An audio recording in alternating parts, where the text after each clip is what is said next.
Let's do it. Let's blast off. All right. Getting the Gaza treatment from mainstream media. Biden at UN talking up his genocide. Memo is about to ban out. Kamala defends abolishing filibuster. It's Jover. Harris loses national poll to Trump. Yeah, I mean, yeah, what do you expect? He wants it more, dude. He wants it more. You've been killing it lately. Keep all the great work you do. It truly brings up so much positivity in such a depressing world. I try my best. Israelites, Lebanon getting the Gaza treatment for MSM. Biden at UN talking up his genocide. Missouri's about to execute an innocent man. 41 days out. Kamala defends abolishing filibuster. And more woke gaming later. Get in now. Robert De Niro denounces Trump in Megalopolis. No fucking way, dude. Ain't no way. Photo for a blast off. Since you liked my last post, here's Hasanabi as a superstar cop. I love that. I'm gonna use that as a blast off. Yes. Disco Elysium, baby. One of the greatest. Did you finish Scavenger's Reign? Watching from your reg and is fucking 1010. I have not. I haven't had time. Show puppy, please. You can see her behind me. What more do you want? Scavenger's Reign mentioned? Yes, I love Scavenger's Reign. It's incredible.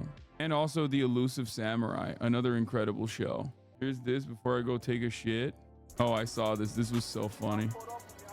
It's kind of crazy that, like, Howard the Pager's terrorism. That's just blatantly wrong, but good try, buddy. I now understand why Hassan said what he said that one time. That's crazy that, like, a meme like that can get 44,000 likes. Like, that is insane that that many people knew exactly what he was referencing and, like, liked it. I can't comment on this because digital footprint. Have you seen the new horse girly game coming in set in ancient Mongolia called Windstorm Legend of Kimori?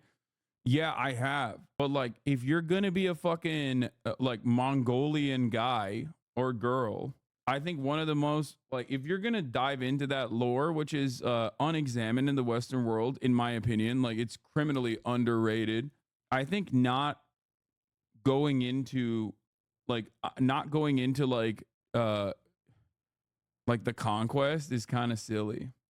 Did you see the Kaya of penguins? Yes, I did. Pesto is a big girl. There's something wrong with this penguin, bro. I've been more invested on the Mudang shit. So, One Piece liberals fans lol. Wait, what? I am not a terrorist and I don't want to be a terrorist. What? I don't even know what this post is and I don't care. Oh, because the actor is Russian? Yeah, no shit, dude. Nico Robin is Russian, guys. Like, I am a firm, committed believer that, like, I'm a believer in the I'm a believer in the Guyanese or Filipino or Latina Nico Robin. Okay? Like, you know this already. You know this already. In my heart, Nico Robin with the bangs is like a member of the global Latina belt. Okay? She is not Russian.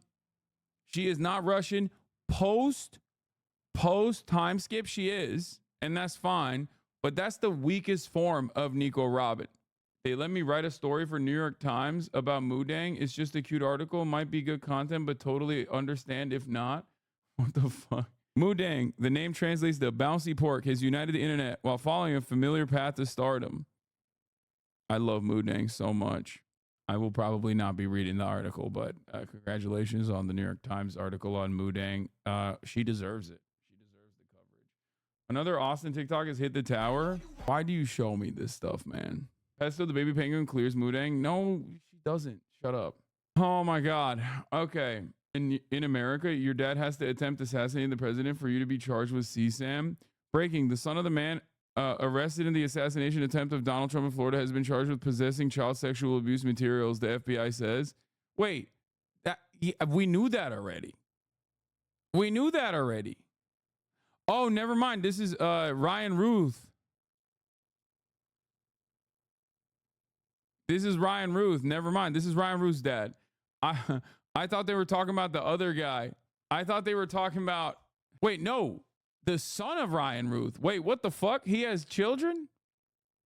Damn. I thought we were talking about the dad of the first assassination attempt, who was a libertarian. I was like, damn, like, That's not shocking. You know what I'm saying? And Ruth has kids? What the fuck? NATO dad or CSAM son? Yeah, I'm going with NATO dad, man. What the fuck? I don't want to CSAM son. He hates his kids, according to another article. Yeah, I mean, all the children of all the children of NATO are his kids now. Okay. Excuse me. Ryan Ruth adopted 1,000 NATO trained Afghan soldiers. Okay. Hello. I knew that he had children. I just thought, 1,000 of them that were NATO trained in Afghanistan. I thought those were his children. If my child had CSAM, I would hate them too. Yeah, bro. You're not my child at that point, brother. You belong to the federal government. Okay. You are now in the custody of the state, my friend. Yeah, no, get the fuck out of here, L baby. L child. Okay? Zero fucking Riz. No aura on that child, dude. The fuck are you doing? Get the fuck out of here. Yeah, no motion. No motion child, bro. Zero motion. Minus aura. This is who I am now. This is how I'm going to do serious political commentary going forward. It is pretty funny, though, because I just can't. The Ryan Ruth story brings something out in me where I just cannot, even for a brief moment, take this shit seriously. It's just such a funny fucking story, man. He is, what a character. What a beautiful American character he is, okay?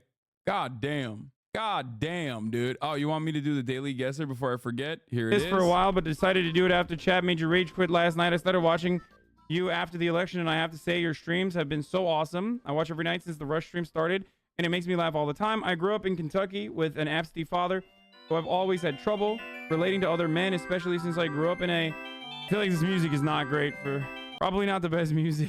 Oh my God. What do I do here? What do I do here? First of all, I'm going back to normal mode. Okay, hard mode is way too hard for me.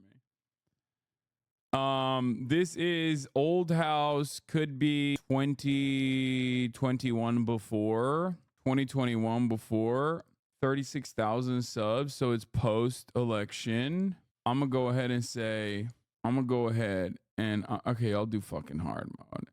I'm gonna go ahead and I'm gonna say this is early December 2020. Okay, I gotta go right on that. Let's go late February 2021. Wait, what? Still? Gotta go right still? Am I going the wrong way? Am I going the fucking wrong way again? Late February 2021 is to the left, so I gotta go right more. Yeah, okay. Chat always fucks me up, dude. It's definitely before August 2021 because that's when I got canceled for purchasing a home. So maybe let's do June 2021. Okay, it's not June 2021, but it might be late May 2021. Wait, what the fuck?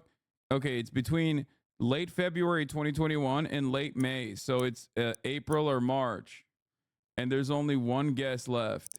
Red means arrow means hot, very close. No, I don't think that's what that means. Late May 2021. I'm gonna fail, I think. Oh no, I'm gonna fail this one. Yeah, red is just the most recent guess. I'm gonna go with March. I don't know why. I feel like it's March. No, it was late March. Fuck, I was close. I said mid-March. See, this is why easy mode is necessary, okay? I fucked up. I failed my own goddamn daily guesser. Okay. Justin, President Erdogan says just as Hitler was stopped 7 years ago, Netanyahu and his murderers network must be stopped by an alliance of humanity. That's my goat, dude. Recep Tayyip Goat Doğan. Okay. All right. Let's get to it. Let's get into it. We got a lot to talk about. Not a real Hasanabi fan, shaking my head. It's true, dude. It's fucking true. Yeah, I heard Tucker Carlson plans to start a nicotine pouch company after deciding Zyn is not a brand for men. I mean, this is just the perfect grift. He like rose on the back of Zyn to be like a prominent figure in the bro culture. And now he's turning his back on it because he wants the grift. He wants to make like a manlier fucking version of Zyn or whatever. I think it's like really stupid, really transparent. Who gives a fuck? Fuck you, Tucker Carlson. When they're gorgeous base leftists who get canceled for their leftist takes, I like that. Yeah, everybody is yelling at Chapel Roan. And I think the reason why they're yelling at Chapel Roan is because she was like, yeah, I don't really know if I want to vote for Kamala Harris or endorse her, honestly. There's a lot of problems on either side. And people immediately took that to be like, oh, she must mean she really likes Donald Trump. Or How dare you say that there's a lot of problems on both sides of the fucking equation, of the political equation, you piece of shit. You must clearly be trying to farm like a Michael Jordan style, in a Michael Jordan style way. You must clearly be trying to farm like the conservative voters to like buy your product. It's like, no, I think it's probably because of what she said time and time again about American imperialism, specifically Palestine. But I don't know. I just genuinely don't know, but I'm pretty sure that's why she's saying that. The issue for me, at least, is like, I don't know why she just doesn't openly state it and be like, listen, I think that if the Democratic Party wants my vote, they should seek my, they should seek out my vote. Right. And some of the things that I care about include not murdering babies in Gaza. And I think that that is probably a good thing to stop, even if you don't care about the election, right? She should say why for sure. She's getting flat from both sides because of it. It don't matter. Even if she said it's because of Palestine, people would be fucking hella mad at her anyway, because people are annoying. Yeah, I mean, she turned down the White House invite. She said she won't be a monkey for pride. The pop star tells Rolling Stone she considered going and reading reading poetry about Palestinian women in protest, but ultimately decided against it. Yeah, I mean, I think it's obviously like Palestine is a big issue for her. It's kind of funny to compare her to Taylor Swift and be like, yo, she did the right thing. Chappell Roan is not. She's fake. She's phony. It's like, it's okay for people to have their own personal opinions on stuff like this. You know, you can disagree with them if you want, but it is certainly okay. I find it really odd that people are just like, no, you don't understand. You will fucking vote for the Democratic Party and you will like it and you will be excited at the prospect. And fuck you, actually. And also, you're no longer actually queer. Genuinely asking, is Chappell Roan actually queer or is she just a culture vulture? She moves very fake. Yeah, no. They'll also, I don't know why they haven't hit the she's white. She's a white woman. That's why she's doing this line. You know what I mean? Like, I'm surprised that hasn't come out yet. She's a rich white woman. Like, Trump won't hurt her type shit. What is this? Liberals, as soon as an LGBTQ person doesn't want to vote for Kamala Harris. I don't want to vote for Kamala. Fuck you, fake lesbian. Calling out someone for using LGBTQ aesthetics while throwing the community under the bus is based, actually. Like, why do you have a fucking... I don't get it. Like, you're a fan of mine. You have left this in your username. You got Free Palestine in your username. And you looked at this and you were like, this person is like using LGBTQ aesthetics while throwing the community under the bus. I just don't get it. Like, I'm pretty sure she's like, I think it's a joke. I don't know. Maybe I'm not getting it. Maybe I'm not understanding it. Maybe it was sarcasm in its delivery. All right. So I saw the most brain rotted shit about her queer baiting and somehow they made it your fault. Lamau, I hate Twitter. Wait, what? My fault? The fuck do I have? What kind of power do I have over Chappell Roan, bro? I don't know her. And I don't think she knows me. All right. Fuck is wrong with you people on Twitter? God damn. It's just like, there is no greater indication that someone's brain is just so permanently fucking fried from all of the Twitch and Twitter activity that they engage in because they see like, because, they just attribute everything to like a random Twitch streamer. No, chatter. I also saw this tweet. It was something like, you normalize the be supportive, but hate on Democrats always mentality, which is just insanity. Yeah, dude, I am going to fucking hate on the Democratic Party unless they do shit. Okay. Her best friend follows you. Who is her best friend? Why do you know this? What the hell? Anyway, listen to me. Okay. Listen to me, guys. Please understand something. Okay. There is no reason to have a democratic process or uphold even a theory of democracy if you are not going to extract concessions from your elected representatives. Please, if you do not extract concessions from your elected representatives, then you are not doing your part in the democratic process. Democracy is not just like a team sport. Okay. The entire point of democracy is so that you vote for an elected representative that actually does right by you. Okay? I find it very strange when people advocate for this inherently undemocratic position. This inherently undemocratic position that dictates that no, you must not ask anything of your holy overlords in the Democratic Party. They know best. If they make a decision that you don't like, they actually are probably doing it for a really sick and really cool and really smart reason.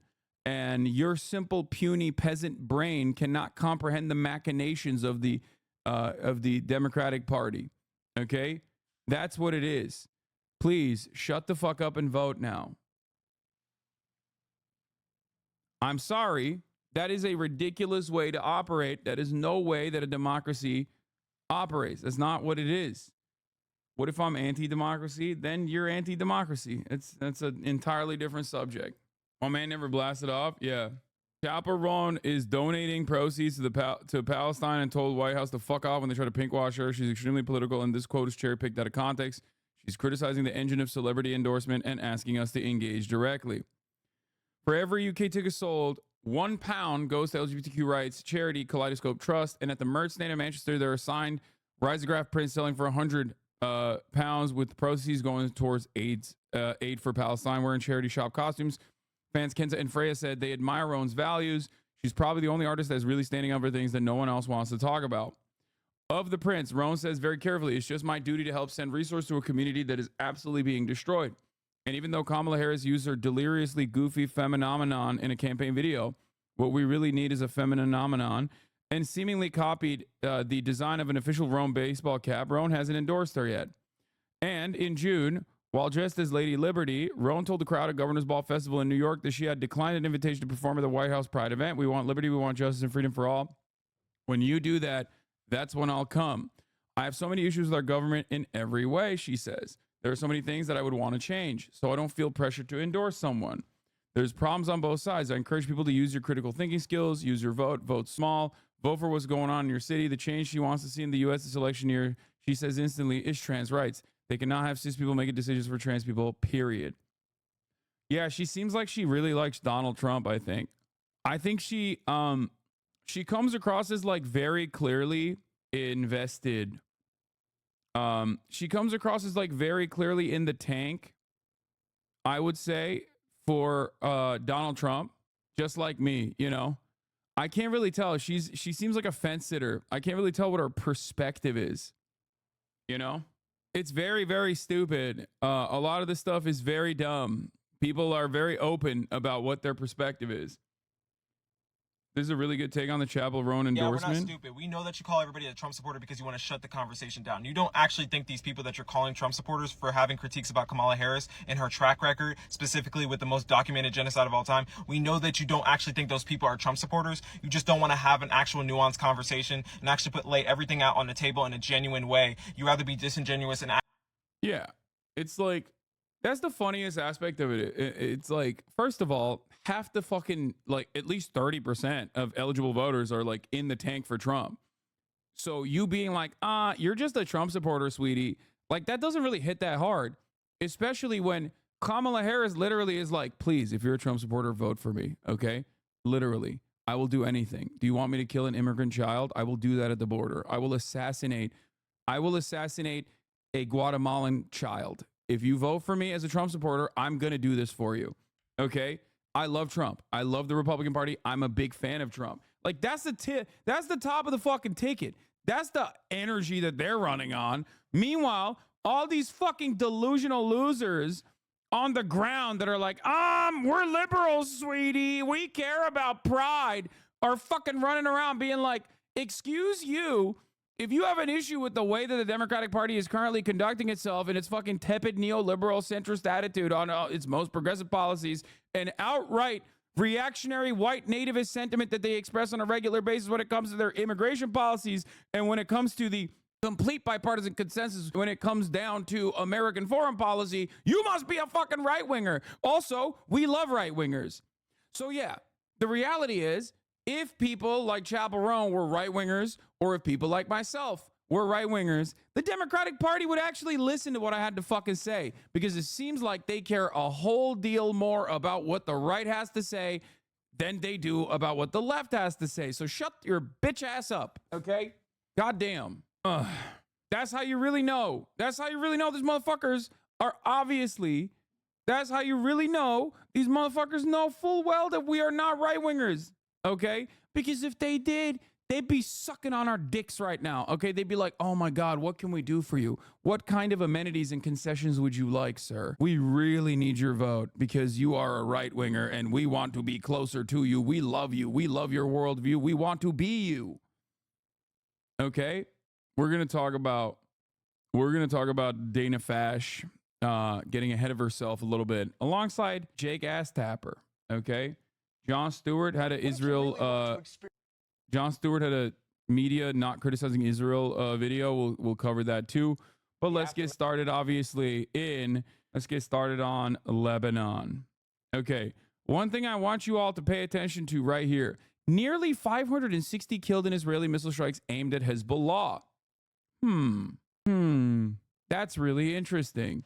I guess it was another targeted, facilitated, special military operation that was precise in its striking, and 560 people happened to be in the fucking way, just like in Gaza. Just like in Gaza, right? It's Israel always trying to, do their very best to avoid civilian casualties. Israel, small bean, Israel, moral, Israel, best democracy, Israel, only democracy. I love Israel more than I love the United States of America. Am Israel Chai, okay? They are obviously, once again, just doing the most moral and most humane military operation that's ever occurred in the history of mankind, okay? And if you fucking say that that is not correct, you anti-Semitic piece of shit, okay? I hope that you go to jail for that. I hope you go to jail for that. All right, let's continue. Math in the Middle East, deadliest day of the war so far, growing conflict between Israel and Hezbollah. Lebanon now says that nearly 560 people died yesterday during a barrage of airstrikes that Israel says were aimed at Hezbollah rocket launchers that have menaced northern Israel for almost a year now. Mass evacuations inside Lebanon underway in the southern part of the country, and there are fears now of a possible Israeli ground invasion. How is this any different from the U.S. attacking any other foreign nation? Big dog, it's not. Also, this is the U.S. attacking a foreign nation. Israel is the United States of America. It is not a puppet state. It is an American state. I'm sick and tired of acting like Israel is somehow separate as a sovereign nation. If it obviously was, then we would be dealing with Israel very differently. Israel is simply just America, okay? And not like a shitty state, because God forbid, let me tell you something, okay? If North Dakota had this level of smoke for South Dakota, we would be packing that shit up, okay? We'd be put in the fucking military. We would literally go in there to the governor's mansion and arrest Doug Burgum instantly, okay? And as a Burgomaniac, that would hurt because I love him. I love him a lot. And it would really hurt me to watch him try to unite the Dakotas through a military action, but we would fucking pack them up, okay? We'd pack up North Dakota like it was nobody's business. However, when Israel gets to do it, it's one of the most important states that America has. And that's precisely the reason why they get to do it. They get to do it all the time. Don't you think it's possible Mossad just has tons of intel and is blackmailing us? There's 70 plus years of spy games between us and Israel. They probably have us compromised. No, dude. No. I think that, is that a thing? Yes. Okay. Everybody has fucking blackmail and espionage and shit. But like, no, I think that there are people who legitimately believe that like, this is either because of their religious perspective. Evangelical Zionism is obviously a very prominent and very important perspective to think about here. There are theological justifications for this. There are State Department interests at play here. Ultimately, I think it's just like, it is a state. It is an American state. Okay? That's it. Guys, the motherfucking longest term prime minister of Israel is literally a dude that went to MIT and grew up in Philadelphia, okay?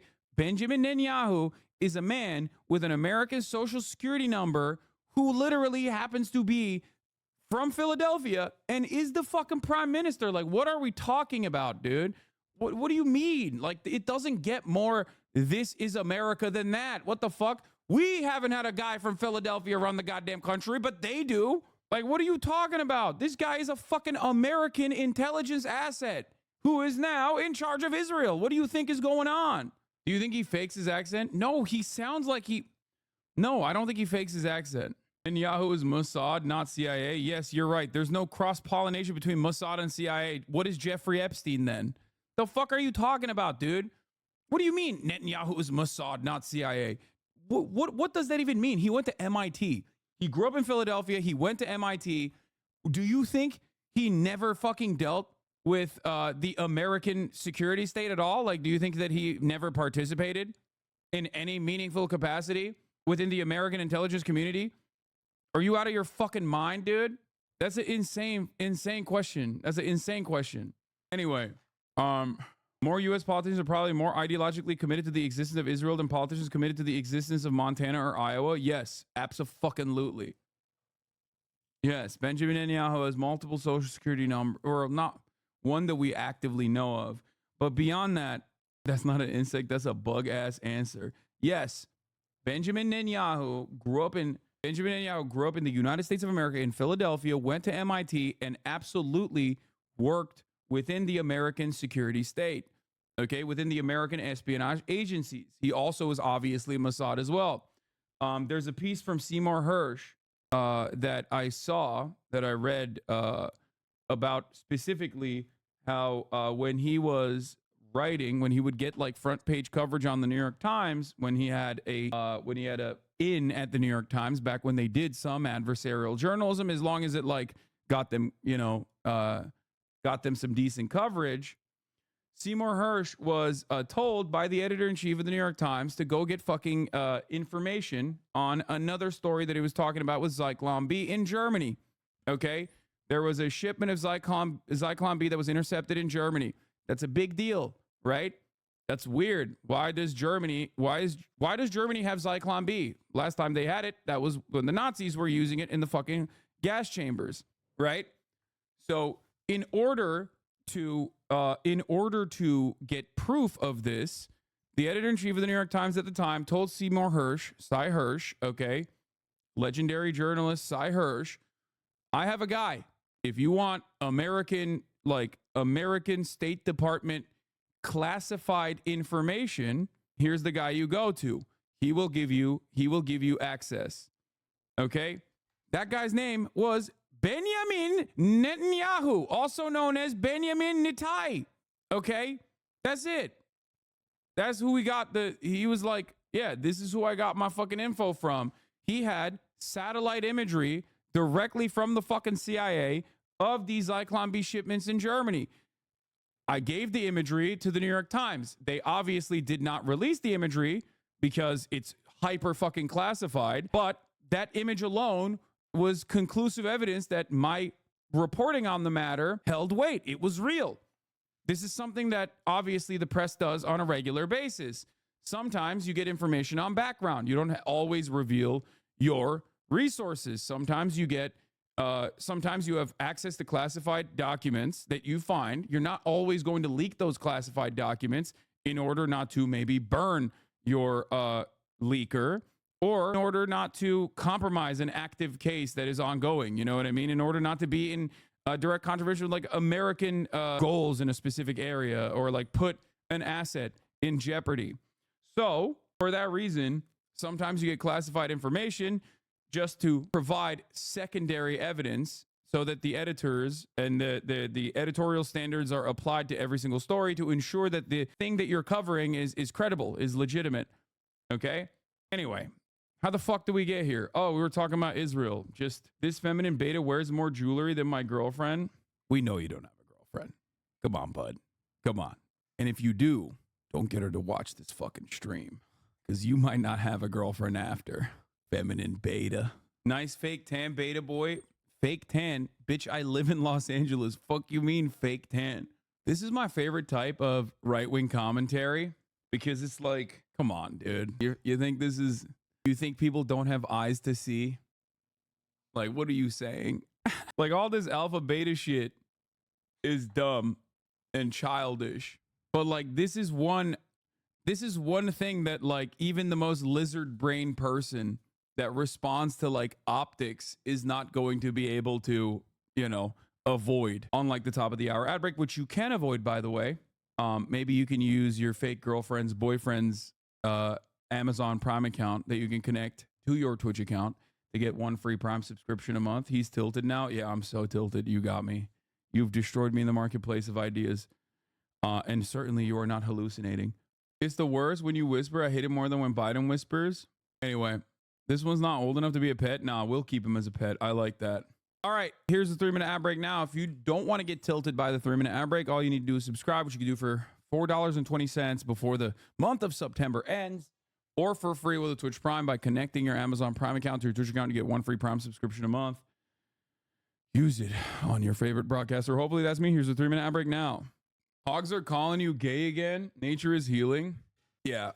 There's nothing funnier than a Ben Shapiro watcher coming in here to be like, or like a Sneeko watcher coming in here to be like, yeah, dude, you are such a fucking beta. Like, what are the standards? Who is an alpha dog in that situation? You know, who's the standard? Just a guy who says they're alpha, I guess. Anyway, all this alpha beta shit is so dumb. What? He's tilted. I like your pearl necklace though. Why run from Matan? Who the fuck is Matan? This might be an actual child. You'll grow up one day. All right. Let's talk about Hezbollah. Or rather, let's talk about what Israel is doing in Lebanon. And more importantly, because that is the expected outcome of events, Israel has been telegraphing that they're going to be doing this for quite some time. The way that the Western media has immediately landed on the exact same point of view in the way that they analyze the situation. Okay? Nearly 560 killed in Israeli missile strikes aimed at Hezbollah. Oopsie. Who are those people? Do they have lives, dreams? You know, were they children? Were they elderly? Were they women? Nobody knows. You know, when you are in the crosshairs of Israel, you deserve it. That's just how it is. It's so suspicious, man. It's so crazy. What are the odds? Guys, what are the fucking odds? Israel always right. Israel's enemies always in the wrong. It's crazy. I don't know how they have this incredible track record, dude. Okay, it's wild. Same with America, actually. Now that I think about it, America always right, America's enemies always wrong. And then maybe 20 years later, we go, oh, I'm so sorry that we did that. Actually, that was not the best idea. As we're doing, you know, newer versions of that regardless. And we've learned that President Biden, who's speaking today at the UN General Assembly, is sending a small number of additional U.S. troops to the region. Oh, thank God. Okay, that's what I was worried. I was worried because Israel's always in the right and Israel's enemies always in the wrong. I was fucking worried that the 40,000 American troops that we have stationed all around the fucking peninsula was not going to be enough to defend Israel. So I'm really glad that we're sending even more troops now. That will certainly show Israel, you know, who's the boss here. That will definitely stop them from engaging in this insane, unhinged, belligerent, bloodthirsty way as they just blow up every part of the fucking region. We'll have more on the president's remarks in a moment from Weijia Jiang at the UN. But we begin with Chris Livesay in Israel. Chris, good morning. Good morning, Adriana. The U.S. Oh, yeah, I saw there's a key U.S. Navy oil fueler ran aground, had an incident Monday night. Wait, I think I saw videos. I saw videos from one of the dudes inside of the fucking, the USNS Bighorn off the coast of Oman. Wait, fuck. I think it was on Dorner Post or something, where there was a dude on Snapchat being like, God damn. Hold on, let me see if I can find it. I was wondering what this was. Hold up. Let me see if I can find it real quick. It was pretty funny. Because remember, it's like these guys are just, like they're the people that are on these ships, or some of them are literally you know what I mean? Like they have no say in this process. They're just kind of stuck on the ship. And it's just like regular ass fucking dudes. Hold on here. I'll show you the fucking video. I think this is it. He's like, oh, hell no. Hold on. Yeah, this is it. This is from inside of the fucking, man, this damn ship started sinking. The U.S. Navy oiler USNS Bighorn suffered serious damage and started flooding in the Sea of Oman. Earlier, the navigation portal captain reported the ship has run aground in the 300-meter deep waters of the Gulf. No official sources have disclosed any of the details surrounding the incident. Some of those sources report that tugboats are currently helping keep the ship afloat as it is towed to Dubai. The Bighorn is the only oiler that the U.S. Navy has in the Middle East, leaving the Abraham Lincoln Carrier Strike Group without its primary fuel source or any way to refuel while at sea. One ship owner told Captain that the Navy is scrambling to find a commercial oil tanker to take its place and deliver jet fuel to the USS Abraham Lincoln. If the Navy resorts to using a commercial oil tanker as a temporary replacement, it would need to install a consolidated cargo handling and fueling system, as well as entirely new control and communication systems. Specialized crews would need to be flown in the oversee the retrofit. Commercial tankers are also significantly slower to the Navy oilers, which could leave the USS Abraham Lincoln more vulnerable to attack. Done made some serious money in these boots. Yeah. As always, they about to find out why we don't have health care or oil for our ships, because we are a paper tiger kleptocracy. Anyway, so, things are going great. It's like the one thing that America has, and even that is not working, okay? Like, it's the one thing that we always have money for, and even that seemingly has been hit by austerity and just like crippling bureaucracy, red tape, whatever the fuck you want to call it, just like bottom of the barrel, like constant fucking corner cutting. And shitification has also hit the military, folks, which is crazy. I mean, you kind of see that. You kind of see that with the F-35 program when you think about it. Like, capitalism is literally fucking like destroying the one aspect it needs, the one consistent thing that needs to run smoothly, okay? Which is imperialism. Without imperialism, you have no unequal exchange. Without imperialism, you cannot extract natural resources from the third world, okay? You can't do that. But because of our nature, okay, we are literally fucking up the bag for even the one aspect that needs to work, okay? Which is pretty funny.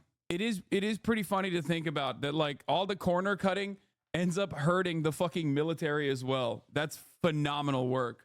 Honestly, this is pretty embarrassing for the US military. Oh, don't worry, there's more. It's gonna get worse.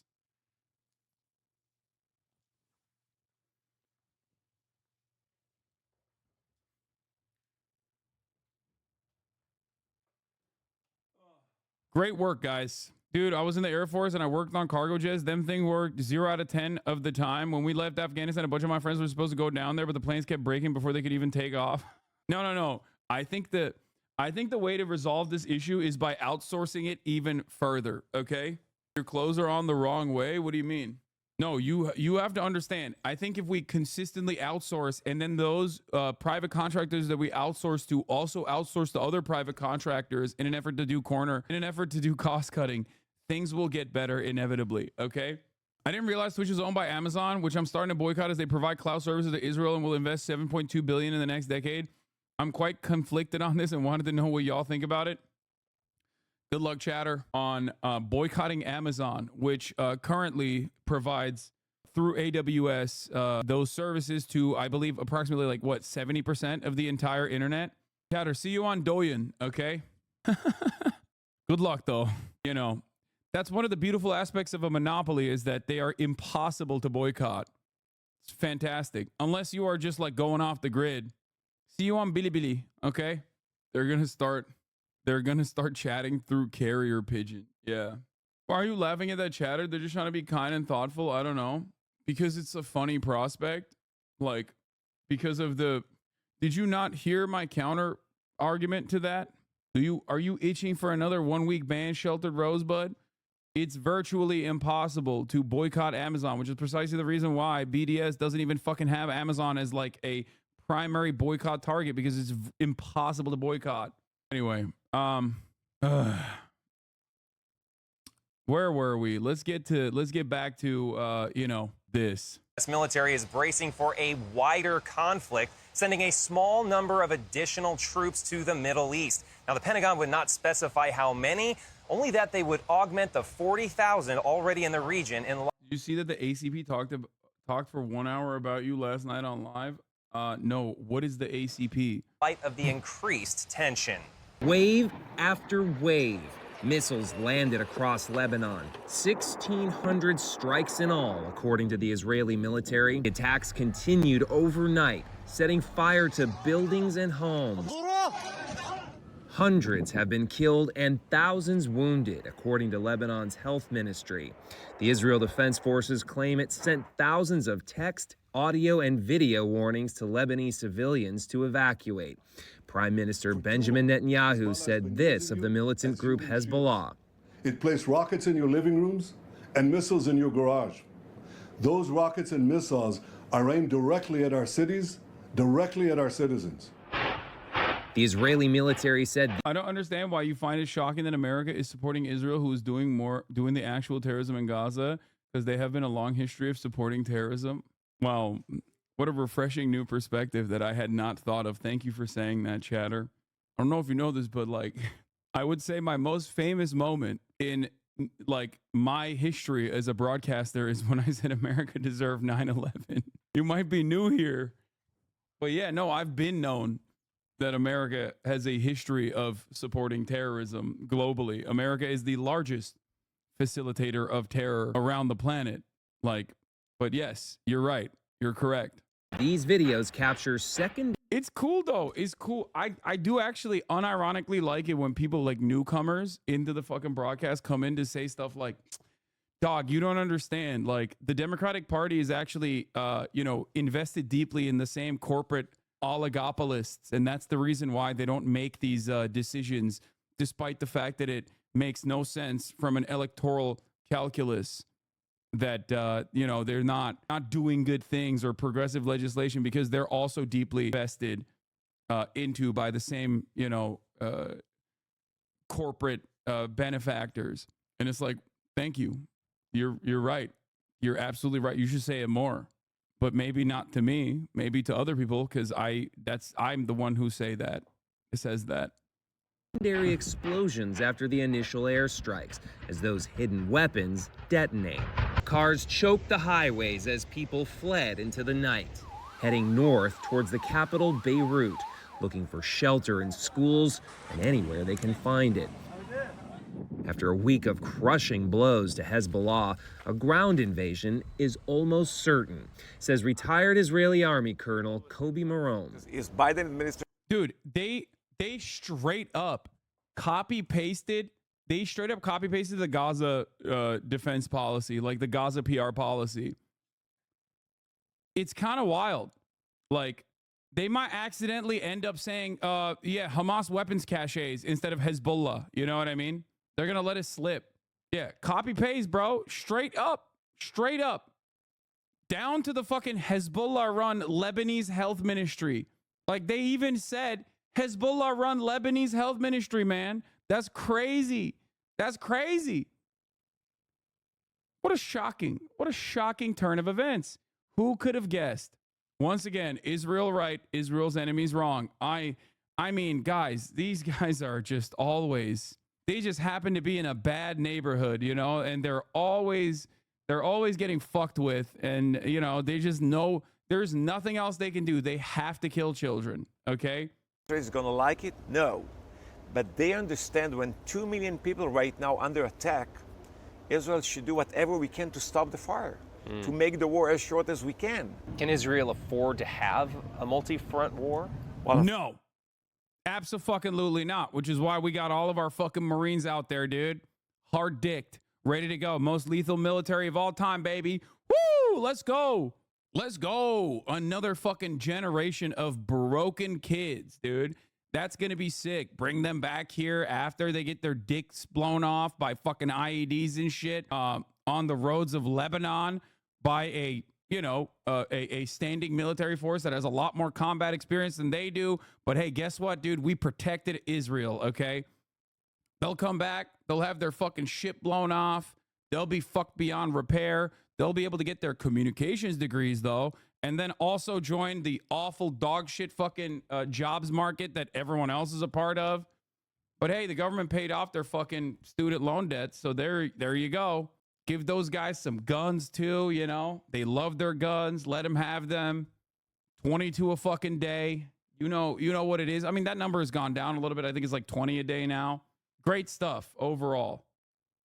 I was thinking about this a lot. Like, you know how Nazis will bring up like USS Liberty to be like, America, like Israel fucking killed American soldiers. Like, how is that even appropriate? Like, I can't believe it. And it's like, dude, what do you think you think America gives a shit about its fucking military? You think America gives a shit about its fucking soldiers, dude? Like, what are you talking about? Look at the state. Look at the fucking state of affairs, okay? Look around, okay? You got homeless veterans on the fucking street. You got veterans killing themselves all the goddamn time. They don't give a fuck. Who gives a fuck whether it's Israel blowing them up or if it's some fucking dude in the Taliban who has been dominated by American military his entire life, who just like obviously takes up the call to arms to be like, yeah, I want to fucking kill these dudes, and then blows their shit up. Who cares who the target is? America still does not give a shit about its own soldiers, obviously. The fuck? Fortunately, we already have it. It's very tough. The Pentagon says Defense Secretary Lloyd Austin has been pressing Defense Minister Yoav Gallant for a diplomatic solution. Thank you for bravely speaking out against our military. I know it must be hard for you as a Korean veteran. Yes. I never said which part of the fucking Korean War I fought on, though. You know what I'm saying? You might be thinking, oh, well, Turkey participated in the Korean War on the side of America. Not this Turk. You know what I'm saying? Like, I was out there fighting the good fight for the DPRK, baby, on the right side. To the fighting, the U.S. State Department is warning all Americans to leave Lebanon while commercial flights are still available. Nate? Chris Lipsey in Israel, thank you. And we begin this hour with the vicious fighting in the Middle East after Israel launched a wave of airstrikes yesterday, killing 560 people nearly in Lebanon. The Israeli military says the target was the militant group Hezbollah. Israel strikes on Hezbollah, kills hundreds. Ooh, they killed hundreds of Hezbollah soldiers? Wow, that's crazy. Oh, no, they didn't. They actually killed a shit ton of civilians. They just killed 500 civilians in one fucking day. But you would never understand that if you just simply watched American news, American media, which has fired thousands of rockets into Israel since the start of the war in Gaza. The U.S. has now... Oh, no. They fired 500 rockets into Israel. How many rockets has Israel fired into fucking Lebanon since October 7? Oh, that's right. 80%.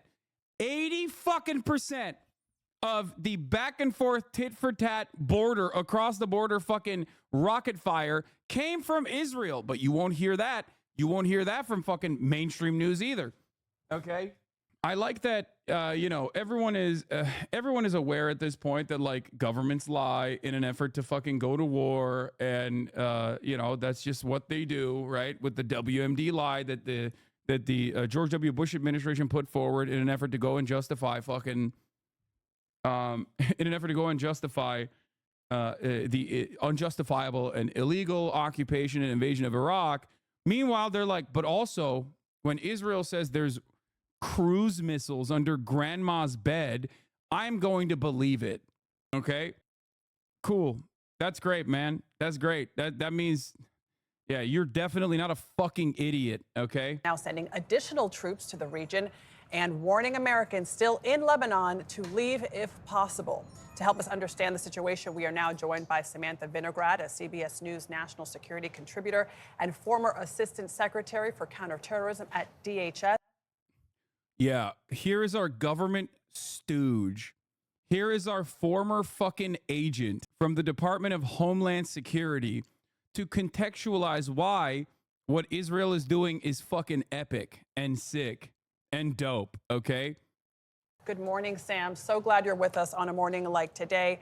It seems like this just continues to escalate. Will we have like a Lebanese person on? Is there any interest at all from mainstream media in maybe contextualizing this violence from the perspective of the victims? No. Nah. We'll have Lebanese people on. They'll just also be government stooges working within the private-public partnership that we have within the military-industrial complex. They'll come in with their spreadsheets and show how sick it is that Israel is using the latest weaponry. You know, are there not Lebanese people with direct involvement with their family members in Lebanon right now getting hit by Israeli rockets? Well, American rockets that Israel is deploying on top of the civilian Lebanese population? Of course there are. We just can't seem to get a hold of them. The only Lebanese person we'll have will be a fucking phalangist who works for the fucking Middle East Institute and has a lot of State Department experience that will go on and say, this is an awesome military campaign and totally valid, and it's awesome, and they should do it harder, okay? With more airstrikes in different parts of the border with Israel, explain to us what the latest situation is in your reaction. Well, Israel and Hezbollah have both been redefining what is off limits since October 7th from a targeting perspective. Just for context, since the mid-1980s, Hezbollah has been calling for the destruction of the state of Israel. After October 7th, Hezbollah upped the level of its cross-border strikes into... I love that we don't even need... I love that we don't even fucking need, like, Jonathan Concuncrius's ugly-ass Frankenstein's monster-looking ass to go on and be like, this is why we must strike hard. We must strike hard and do the bidding.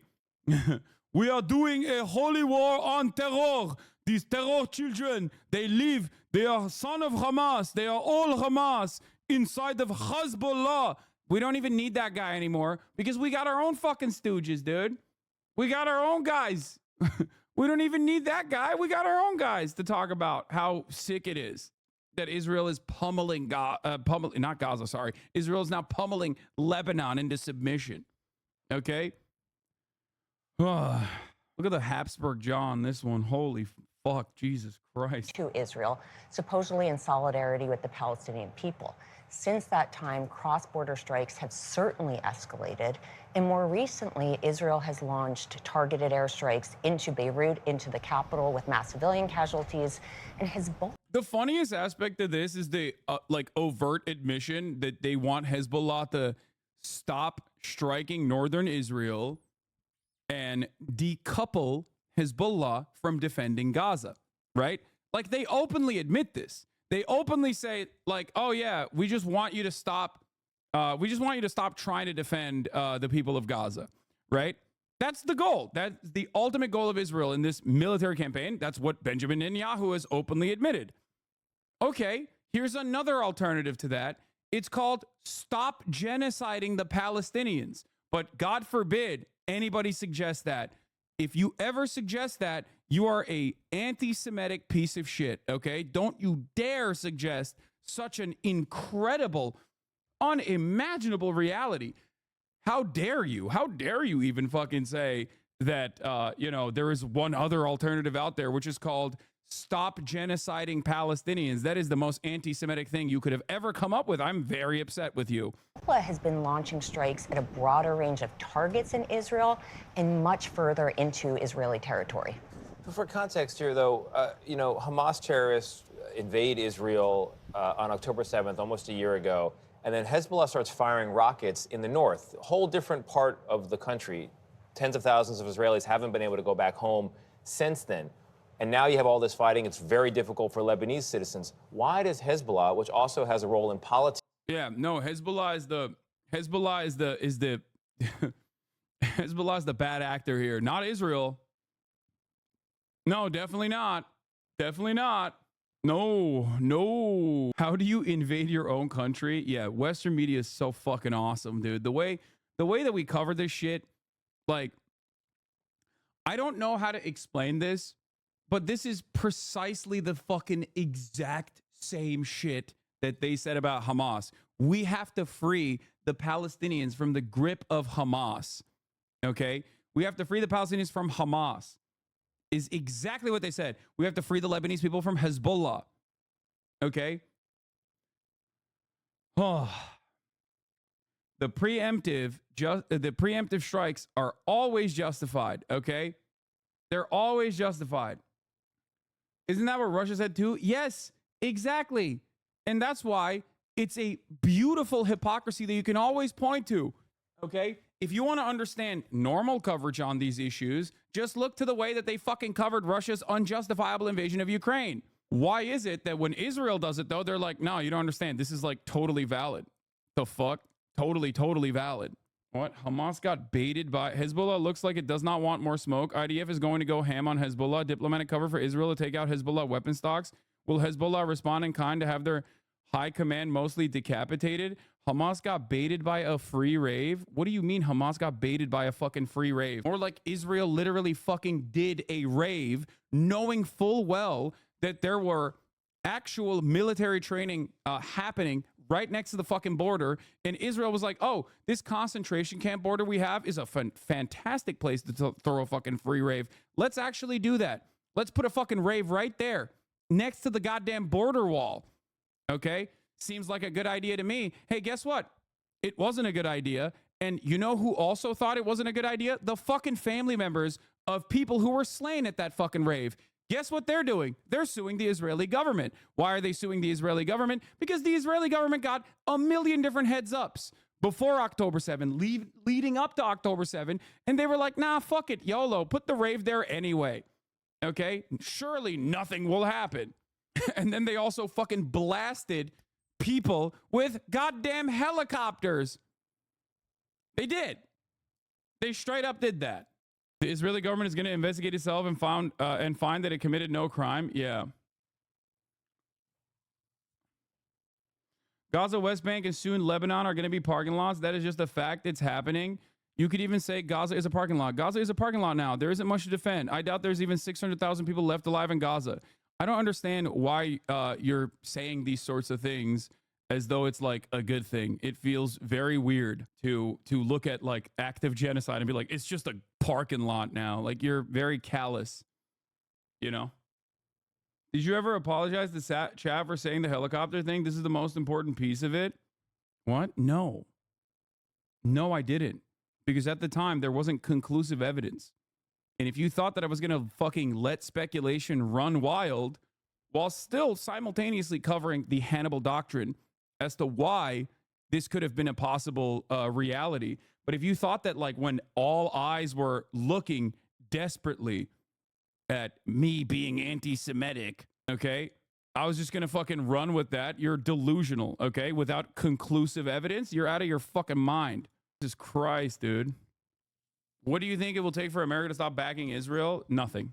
Apologize to chat. What is the helicopter thing? He's just joking. Yeah, apologize to chat is always a fucking ridiculous statement. Apologize for what? Waiting for more evidence? Sorry, I'm not going to fucking apologize for that. Americans are allowed to be callous like that one Nazi because they never had to worry about it being them. Yeah.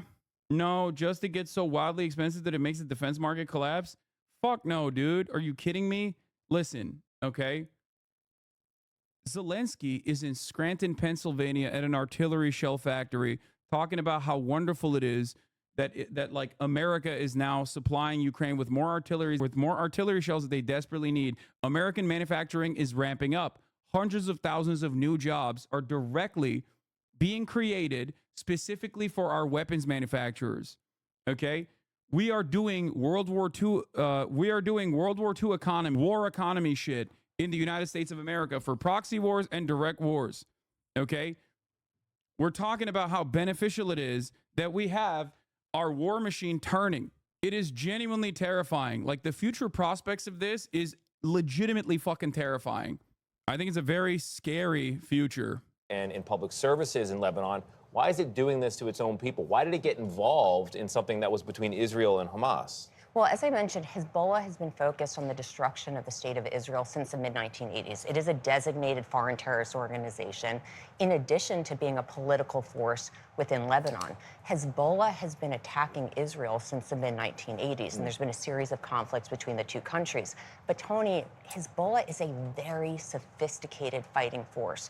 They have a huge arsenal of weapons, they are highly trained, and they have the backing of the regime in Iran, like Hamas.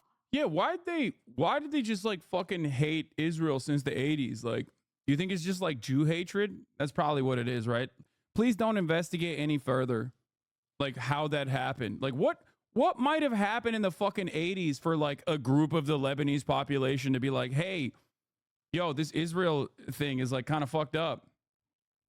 because they're Jewish, of course. That's the reason. It must be the reason. That must be the reason. That's how that happened for sure. Please don't Google it. Don't investigate it any further. Hamas does, but Hezbollah is a highly sophisticated fighting force that would present a challenge to the state of Israel if Israel did escalate further by launching a ground operation in Lebanon. When I was in Israel reporting on the aftermath of the war before the counter invasion of Gaza, the IDF was telling me that the Hamas fight is like a fly and Hezbollah is like an elephant. They just militarily are on a whole other scale. Yeah, and as Tony mentioned, it is widening regionally. But do you believe that this could escalate to an even larger scale war, which is the worry of the surrounding parties? Well, it is already a regional conflict. Israel and Iran have traded direct strikes. Iran has activated its proxies all over the region. What the U.S. is seeking to avoid is Israel launching a ground operation in Lebanon. Yeah, the reason why U.S. is seeking to avoid that is because Israel would get fucking destroyed, okay? The Israeli military can't even fucking deal with Hamas in Gaza. After pummeling Gaza, they're still incurring serious fucking casualties. How the fuck are they going to also do a two-front war with a much better equipped military? They're not. America knows if Israel if Israel pushes into fucking Lebanon, then American soldiers are going to have to be activated. But the reality is, they're not doing enough to stop Israel. They're not doing enough to stop Israel from pushing for this, and pushing for this escalation, because right now we are currently experiencing, and I said this yesterday, and I will repeat it. We're currently experiencing, you know, like Man in the High Castle shit. Like, oh, in an alternative universe, like what would happen if America joined World War II on the side of the Nazis? You're seeing that, okay? That is precisely what is going on right now. You're watching it happen. If you were wondering what it would look like if America joined the side of the Nazis in World War II, well, look no further than what happens when America does join the side of the ultra-nationalist movement, a fascist apartheid regime specifically doing genocide. What do you mean they were on the side of Nazis? Come on. Be serious, okay? Yes, American corporations were on the side of the Nazis, and there were certainly corporations that continued supplying the Nazis to a certain degree. But ultimately, you're ridiculous if you're saying that. Okay, it's like, yes, America did join World War II on not the side of the Nazis. Okay, against the Nazis, and defeated the Nazis. What they didn't defeat, however, was fascism. They did not defeat Nazism and fascism. They actually became those guys became valuable allies to America's more important goal after that. And a direct confrontation between Israel and another country, another nation state in the region. And that's why the U.S. has sent additional troops and is working both diplomatically. Don't understand how anyone takes you seriously? I don't know, maybe because I'm right 98% of the time. Like, it's an especially weird question to ask right now of all fucking days, when for months and months I've been saying Benjamin Netanyahu is going to invade Lebanon to goad the United States into directly getting themselves involved in this conflict. This will pose, obviously, a great human toll on the Lebanese population, but beyond that, it also poses an electoral consequence. It is a massive misstep by the Democratic Party to not pack up Israel as quickly as they possibly can, leaving it out there, okay? Leaving it out there for an October surprise, which is not really a surprise, an October expectation at this point. They're using TikTok comments, shit slinging in Twitch chat. Hasanabi is so annoying. How can people watch this dude? He's so annoying type beat. Yeah, I know. JDAM and military expert Hassan. Yeah, I mean, despite my non-expertise, I seem to be quite correct on every single thing that I've said about Israel's actions. If you were actually an honest person, you would recognize that, but you're not. That's why you keep talking about J-names. How many fucking hospitals has Israel blown up, dumb fuck? The answer is all of them, okay? All of them. They've laid siege on every single hospital, but you don't care about that. You watched one motherfucking drama YouTuber and came in here to be like, yeah, I got him. It's cool, man. It's cool. There's an ongoing genocide happening, and your only goal here is to just fucking talk shit to a goddamn Twitch streamer when you're objectively in the wrong. Go back to your cookie rocket expert, okay? Cookies are illegal inside of Gaza because Hamas is using it for rockets. Classic. Diplomatic channels and trying to deter Cookie both and pasta Israel rockets. and Iran and its proxies from escalating further. So the president's going to talk at the UN later today. Are things going to be solved by tomorrow? I don't think President Biden will find an off switch at the UN General Assembly. I think instead there is behind the scenes activity to try to convince the government of Lebanon, as well as Iran and the proxies it supports, that escalating further will not end well. Yeah, the off switch search is really, we're fumbling around in the dark looking for that switch. Yeah. The world is. And the U.S. has been trying to help diplomatically, but, you know, like we reported, they have sent No, they're not. some troops to the region, additional troops. Could that be a slippery slope? How much more can the U.S. get pulled into this conflict? Well, we are already pulled in. We came to Israel's defense when there was a barrage of aerial assets directed at Israel. The forces that are in the Middle East, the additional forces, are meant to help provide for Israel's security, to deter further escalation, and also to come to the defense of U.S. citizens if they need it, both American forces. Absolutely. Absolutely. America will not come to the defense of U.S. citizens if they are Lebanese, okay? Diplomats and American civilians. There are a lot of dual citizens living in countries like Lebanon if the situation escalates further. Absolutely not. America will not do a goddamn thing, okay? The thing that they will do, however, is deploy troops if necessary. We know how America deals with defending U.S. citizens.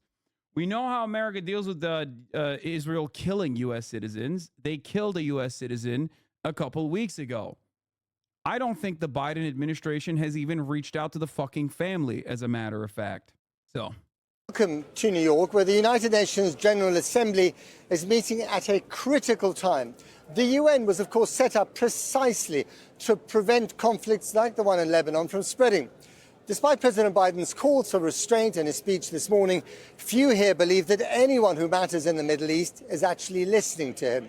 The last update from the Lebanese government this morning said that 558 people had been killed since yesterday in Israel's strikes on Hezbollah targets, 50 of them children. And the Iran-backed group has continued to attack military facilities in northern Israel. The main focus of Israel's strikes is the south of the country, where dozens of Hezbollah targets. What's the next country after Lebanon? I mean, they're not going to be able to roll over Lebanon as easily. That's ridiculous. But if they were, with the help of the United States, the next country would obviously be Syria. Syria is next, and then Jordan. But Jordan would probably be handled through more diplomatic means if it got to that. It's so funny because everybody always talks about Russia's ambition of reinstituting the Russian Empire, right?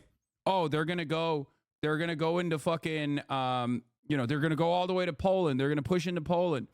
They're going to rebuild the bridge, use Transnistria to fucking take up all of that land, right? And obviously Russia's capabilities are nowhere near, considering that they are not, attached to the hip to the greatest superpower on the planet, the United States of America. But having said that, Israel literally is doing that. Israel is doing that all the fucking time. Israel has done that and will continue doing that. Have been hit.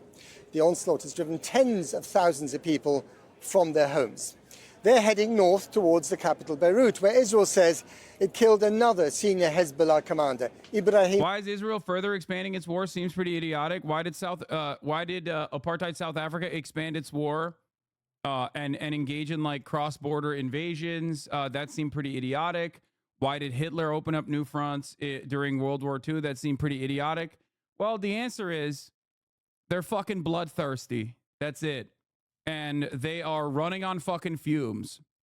I suspect that a lot of people that are in charge of the Israeli government and in charge of the Israeli military recognize that this is their last hurrah. So whatever incursions they get, whatever land gains they make will most likely be their last stand. That's what I think. I think that the calculation that they're making is like, we will take whatever we can in our greater ambition of creating greater Israel. Okay. And, you know, we will do our very best to take up as much space as we possibly can before until Bibi goes out. Now, fuck, it's not just Benjamin Netanyahu chatters. Come on, dude. Look at fucking Yair Lapid. Look at the centrist opposition to Benjamin Netanyahu celebrating Benjamin Netanyahu's actions in Lebanon this past week. Okay? I mean, if their intention is to expand Israel, why would they stop if no one stopped them in Gaza? I have a feeling the West Bank will be coming up soon. Yes. Mohammed Al-Kabasi in a strike today. Paul McNamara now reports from Beirut. And still they come. For the second day, the roads north grind forwards as tens of thousands flee their homes in southern Lebanon. Many are heading for Beirut, some are stopping at the soonest safe haven. It's been an exhausting journey for Batul. She gave birth just 5 days ago. She fled yesterday with all 4 of her daughters, had to turn back once because of an airstrike just in front of her car, and finally made it to this school in Berger district 20 miles south of Beirut. Yeah, while this is happening, they're also doing a permanent evacuation of northern Gaza, for the record. It's just crazy to think because, like, none of this would happen if America wasn't constantly supplying Israel with all of the weapons that they need. Okay? That's why I have said from the start that America has one mechanism to restrain Israel. It is a simple phone call. That's it. That's what makes it so fucking... That's what makes it extra gross. This is an ongoing genocide that could be stopped with a phone call. There's no, like, when we talk about Russia invading Ukraine, when we talk about Russia taking over eastern Ukraine and annexing those territories, okay, that is a significantly, the morality is clear, right, on that. We know what the good side is and we know what the bad side is. What Russia is doing is unjustifiable and what Russia is doing is bad. But the dealing in that situation is more complicated because Russia is an adversary outside of the scope of American influence. Okay? Having said that, with Israel, it's not so complicated because Israel would not be able to do any of this without America's constant support. That's it. So it is literally a phone call. One phone call is all it takes. That's why all this, like, oh, they're working tirelessly around the clock to get a fucking ceasefire shit is completely bullshit.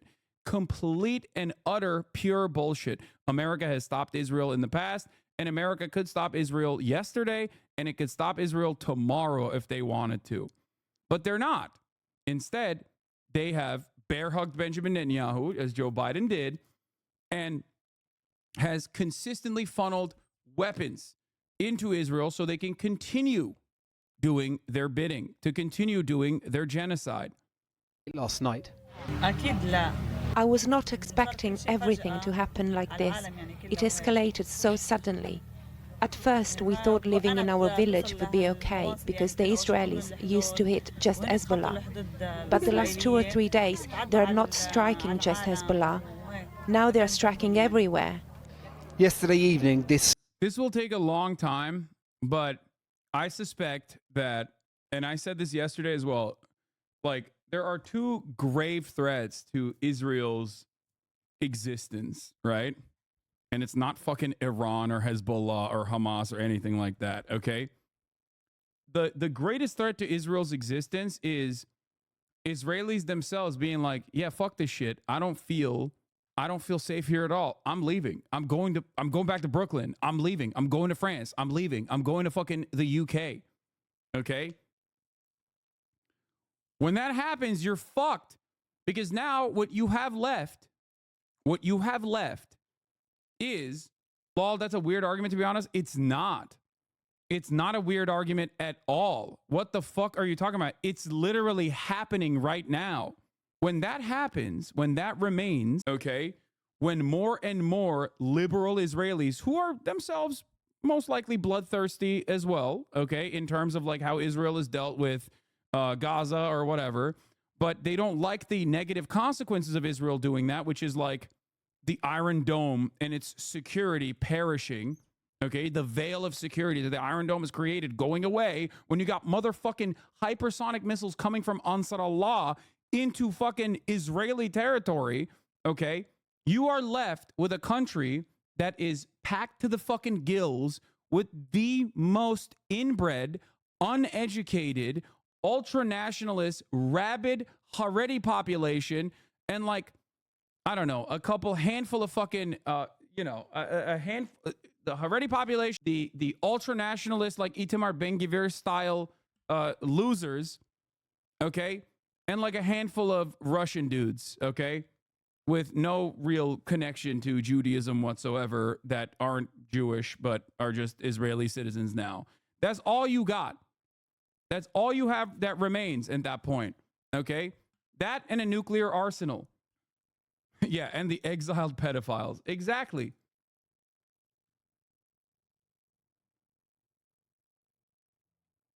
It is devastating. Like all that shit, like all that startup nation shit, okay? All that like, oh, we made the desert bloom shit. It all goes away. Okay? It's done. School became a refugee camp. 300 people now call it home. 300 of the poorest from South Lebanon. So they have nothing? Nothing. No clothes, no food, nothing. And have you got enough to provide for them? We don't have too much things to do. So what do you need? We need mattress, blankets, food, diapers, milk for the babies, medicaments. Who will they come from? Is it the government that will give you those things? Nobody will give us. Till now, nobody. Their best hope, we were told, donations from those living locally. People have been arriving in this town. Outside of Hezbollah being a proxy, do you think an Iranian intervention is possible if Israel keeps making inroads into Lebanon? No. There's two different perspectives from people who are much smarter than me analyzing the situation. The number one perspective is, one perspective is that Iran does not want the smoke, okay? Or the classic attitude from the regional actors would be that Iran hates the Sunnis more than it hates Israel. Okay, that's a classic fucking like Salafist perspective as well. I don't agree with it. I'm just going to say it. I'm just simply telling you that that is how some people analyze the situation. That Iran does not want genuine engagement, and that they're absolutely fucking terrified of genuine engagement. I'm not like a subreddit Andy who will sit behind my keyboard and go, "Oh, dude, fucking go and fight them. Like, what's wrong with you?" Right? I'm not gonna be that fucking idiot. Okay. The other perspective is that Israel is goading all of the regional actors into retaliation, a retaliation that is so large and so expensive in terms of like human casualties within Israel, that America comes in and is forced into defending Israel. Okay? And that the restraint demonstrated from Hezbollah and demonstrated from Iran in terms of its tit-for-tat retaliation so far has been to make a calculated retaliation that basically says like, look, we're going to push back when you push us, but, you know, we're not going to do something so crazy that there is like a righteous vengeance cause that where Israel can turn around and pull American troops into direct conflict. Okay? I assume that I lean a little bit more on that side of the analysis. What are the options for Iran to actually do something that achieves something that doesn't turn into expanded conflict? More funding and equipping, the top of the hour? Oh my God, you fucked me. To various militias around Israel? Yes, you got me. Okay, at the top of the hour, there's a 3-minute ad break. As always, if you no longer want to see those ads, well, then all you need to do is subscribe for $4.20 in the month of September, or for free with the Twitch Prime. Here's a 3-minute ad break now. Is your stance that the U.S. should have colonies and the situation of Puerto Rico is okay for you? Can you cover Puerto Rico, man? Is it hard to ask? One day Hassan will cover Puerto Rico. One day. I have covered Puerto Rico a bunch. Like, is it hard to have empathy for Puerto Ricans? When will we talk about Puerto Rico, man? Can you cover Puerto Rico, man? Is it hard to ask? Is your stance that the U.S. should have colonies and the situation of Puerto Rico is okay to you? The current situation is horrifying. Yeah, I mean, obviously, I'm a big fan of colonization, specifically of Puerto Rico. I have a unique position on this where I think Hawaii should be given back to the indigenous population, but Puerto Rico should remain a U.S. colony, as I famously say all the time. As I've always said. Bro, I'm actually autistic. This is not okay. I was so confused for a moment. Chat, is he memeing? Come on, guys. Do you think if rightfully Lebanon attacked back that American media would say it's genocide? Love your videos. Any kind of retaliation from Hezbollah will be seen as an unjustifiable attack, and that ultimately it will be the green light for Israel to deploy nukes if they even want to, from the way that the Western media covers it. 100%. What? Starmer demands the return of sausages from Gaza? What? Call again. Oh, yeah. I fucking hate Keir Starmer so goddamn much. Throughout the last year. Since yesterday, the exodus has been so huge that they're now at the point they simply don't know whether or not they're going to be able to cope. Actually, you know what? This chatter actually brought up a really good point. I changed my position, and I apologize for the anti-Semitic thing that I just said. Everyone knows Puerto Rico should be given to Israel. Yes. I think my new stance is that Puerto Rico should be not only an American colony, but should be given to its rightful owner, the state of Israel. I forgot that was what the real thing that should have happened. This morning, though, yet more hell from above. More than 1,500 targets have been attacked since the beginning of the week, according to the Israel Defense Force. Hundreds have died. It's a death toll that's rising. We don't know how many Hezbollah members are among the dead, but the numbers do include at least 50 children and 94 women, according to the Lebanese Ministry of Health. Anyone who has a missile hidden in their living room and a rocket in their garage will not have a home. In his sights, Hezbollah commanders. In this apartment block in a densely populated area of South Beirut, Israel claimed to kill another senior Hezbollah member today. Missiles have been traded in both directions, though. These are Israeli interceptors shooting down Hezbollah rockets from the sky above. Damage has now been inflicted as far south into Israel as suburbs of the port city Haifa. Back in Lebanon's many newfound camps, everything about everyone's future here is uncertain. Do you know if your house is still standing? My house was still there when we left, he tells me, but they carried on bombing my village until 6 in the evening. I have no idea if it's still there. We need peace. What is this? Susei virus. Good morning. I'm still alive. Bit OT is getting worse and worse over here. Schools have to close early and we can hear fighter jets in the sky. Also, they hit a hospital in the south. Yeah, I think we're next. Holy shit. Self-proclaimed #1 Hoshimachi Susei fan. Well, to the Susei virus account that also follows me, I ask, why did the hospital choose to have cruise missiles underneath its basement? Why did the hospital choose to house Hamas? I mean, Hezbollah. Oops, sorry. I'm using the exact same fucking bullshit justification, and I accidentally leaked that I'm just copy pasting the same talking point. Yeah, it was a hospital for missiles. That's a big VTuber stan account. Yeah. People might not get the joke. Yeah, I'm obviously fucking, it's so fucking frustrating. We need humanity. We need real persons who believe in God, because God is for everybody. Do you have much faith that that peace and humanity is coming anytime soon? I don't. Right now, it's a view shared by many across. You know how Israel has an Iron Dome? Why do resistance groups even bother bombing? Is it just to symbolize that they will and can retaliate? Yes. It is to create, well, one, that's expensive, okay? It is about causing as much damage as you possibly can and depleting them of their arsenal. It's not like the Iron Dome is infinite. There is no infinite supply, okay? And the Iron Dome also is not perfect in terms of its interceptions. And the goal is to basically deplete it of its Tamir interceptor missiles and also get a couple pot shots in. This costs a lot of fucking money.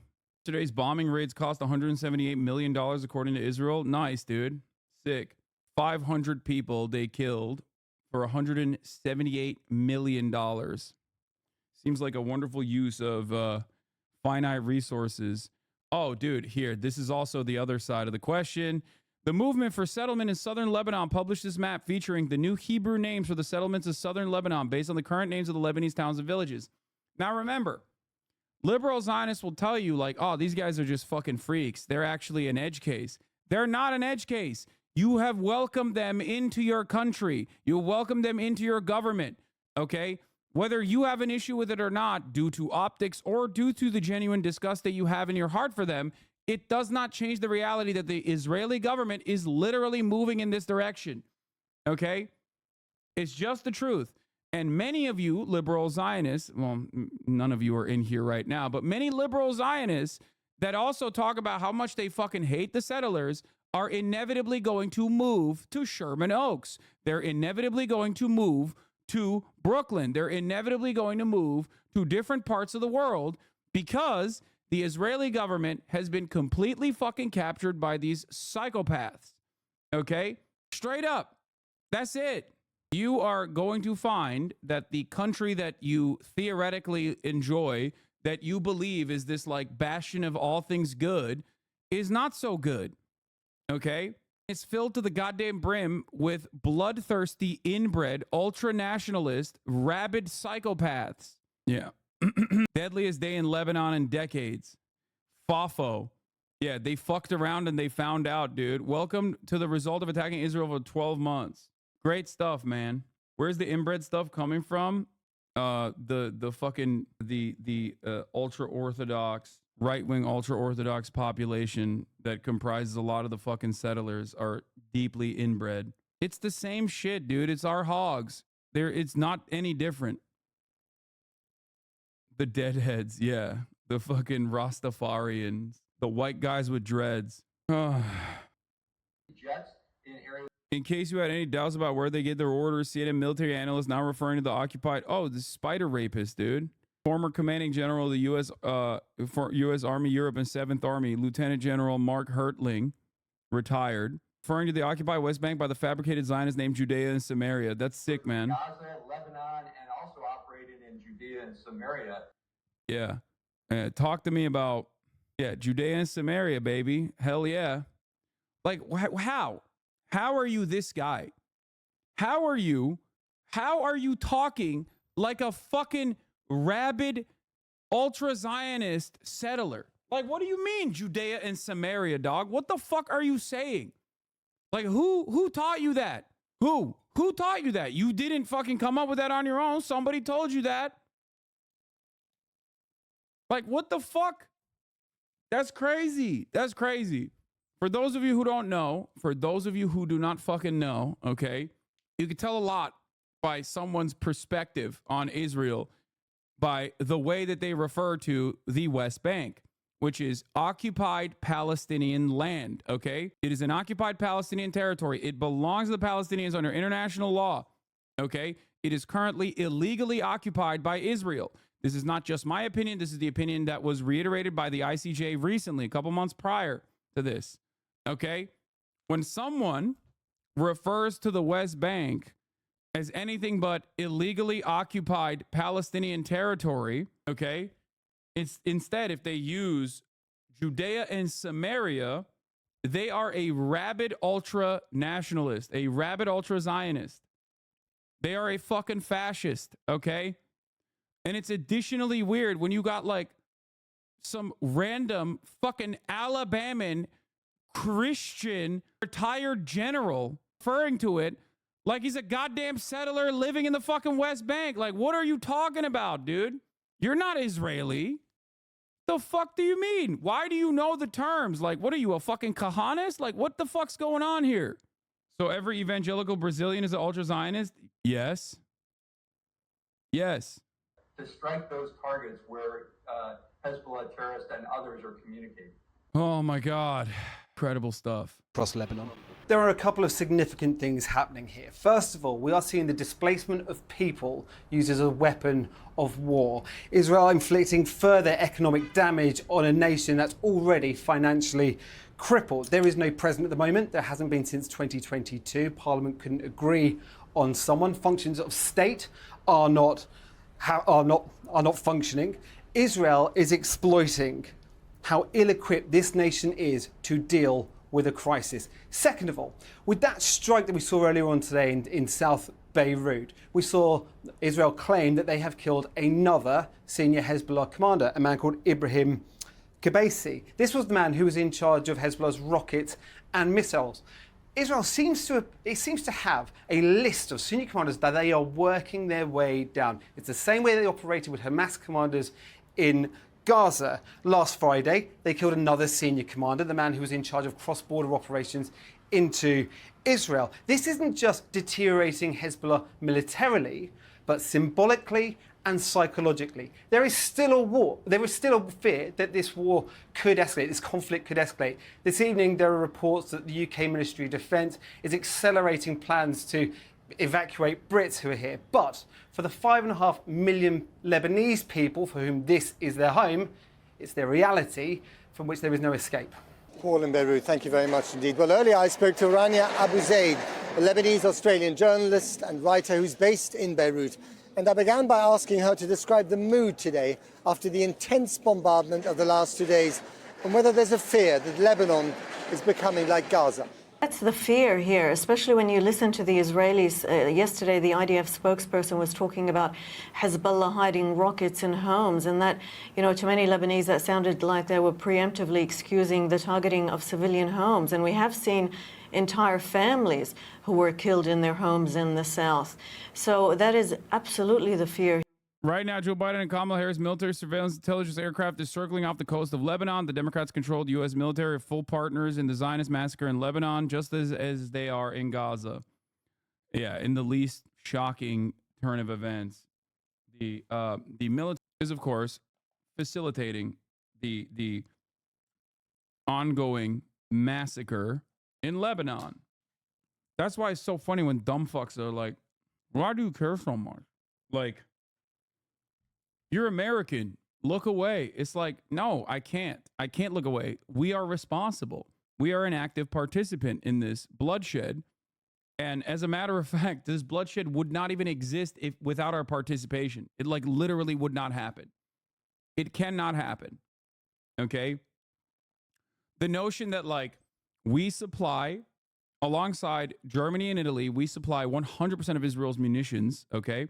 70% of it comes directly from us, the United States of America, and that if we were to dial back on that, when Israeli generals and Israeli officials have said we would not be able to do anything without the United States of America's full-throated support, is so funny. It's just so stupid when people are like, "Oh, you don't understand. They would just go somewhere else." Where are they going to go, bro? Russia? What are they going to do? Get artillery from fucking North Korea? Are you stupid? Russia can't even occupy Ukraine. The fuck are they going to do? It's so stupid. They ain't got shit without us, okay? And yes, we're going to talk about the Israel deliberately blocking humanitarian aid to Gaza and how the American government hid that reality. Here, that what has happened in Gaza will also happen here in Lebanon. Under the circumstances, and given the amount of firepower that Hezbollah has at its disposal, are you surprised that they haven't done more in terms of retaliating against Israel? Well, they debuted another missile today, the Fadi-3. This was after they debuted the long-range Fadi-1 and Fadi-2 over the weekend. So they're slowly bringing out some of their heavier guns. But, Sayyid Hassan Nasrallah, the leader of Hezbollah, has said that he still has weapons that he hasn't debuted yet. So we'll have to wait and see. He has said that the battlefield will do the talking. But once again, it feels as if Lebanon, which is an incredibly complex, and quite divided society, is once again the brutal playground of other people's interests. Yes, I mean, to a certain degree, absolutely. That's the neighborhood that we live in over here. And it brings to mind an old Arabic saying that, my brother and I will stand against my cousin, and my cousin and I will stand against the stranger. President Biden was here at the United Nations this morning giving quite an emotional speech and yet again calling for peace and restraint in the Middle East. But to many people, it seems as if the American president, with all his firepower parked in the region, has gone kind of missing in action on this one. Well, I'll tell you that many Lebanese here don't think that he's missing in action. They think that he's actively aiding the Israelis. I mean, that's what they see. They hear the talk about, urging calm in Lebanon and not to escalate and not to for both sides not to explode things into some sort of all-out war. They hear the calls for the ceasefires in Gaza. And then they see the Americans continuing to arm the Israelis and to provide political and diplomatic cover. So it's not so much that they're missing in action, it's that they're batting for one side. And is it your impression, Rania, that despite the rhetoric here at the United Nations, the Israelis are so determined to continue this, and so is Hezbollah, for that matter. The whole country is inexorably sliding towards something horrific that it simply can't stop. That's the fear. It's easy to start a war, but how do you contain it? Hezbollah, for its part, has said that it opened a support front to ease the pressure of both. Fun fact, $18 billion has been given to Israel so far. Average USA resident pays $37K a year. Iron Dome interceptor missiles cost $40K. So every flash you see in the sky equals to a person's yearly tax.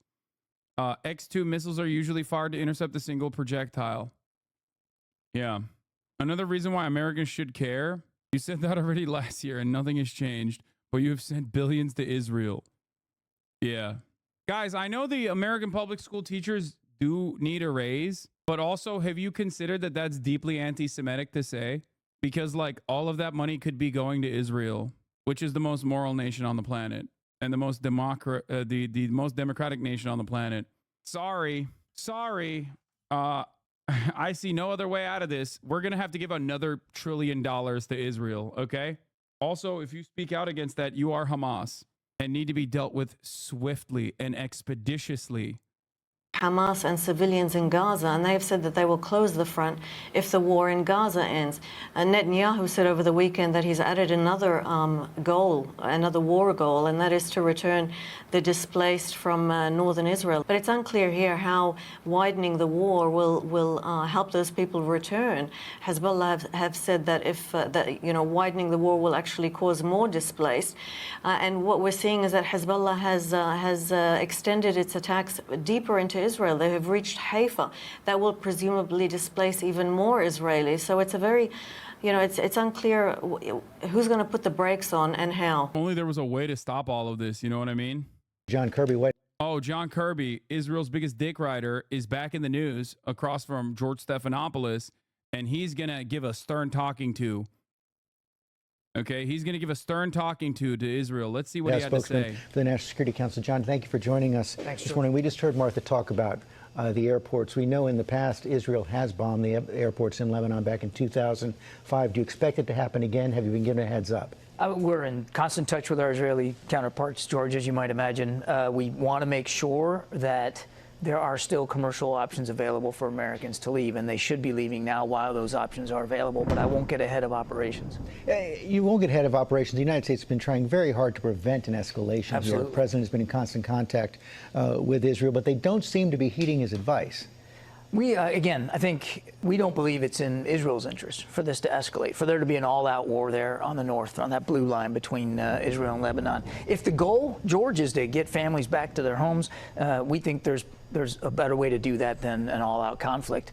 The Israelis will tell you yesterday that they had to take some of these strikes because they were about to be imminently attacked by Hezbollah. They do have a right to defend themselves. But what we're going to keep doing is talking to them about trying to find a diplomatic solution here, a way to de-escalate the tensions so that the families can go back in a sustainable way. We just heard from Ian that the ball is now in Hezbollah's court.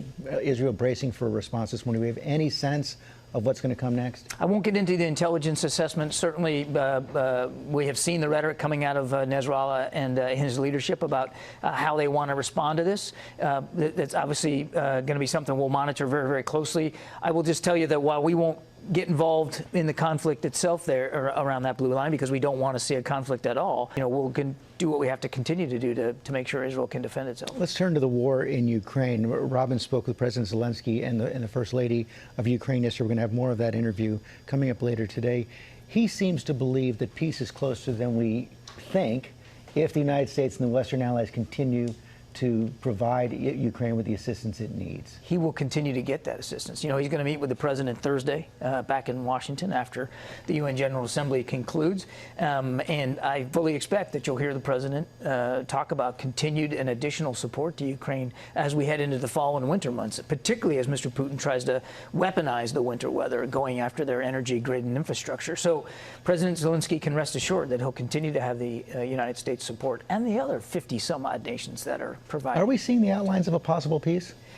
Well, look, President Zelensky said he's going to come with a victory plan. We haven't seen that plan. We look forward to talking to him about what this looks like, what the components are, and we'll see where it goes from there. What we've said all along, George, is whenever and however this war ends, it's got to end in a way that is in keeping with President Zelensky's view of what a just peace needs to look like. And it has to factor in the Ukrainian people's desires and aspirations. So whatever that is, again, we'll look forward to talking to him about that, but we'll be supportive as we move forward. Finally, the president speaking to the United Nations today. What's his message?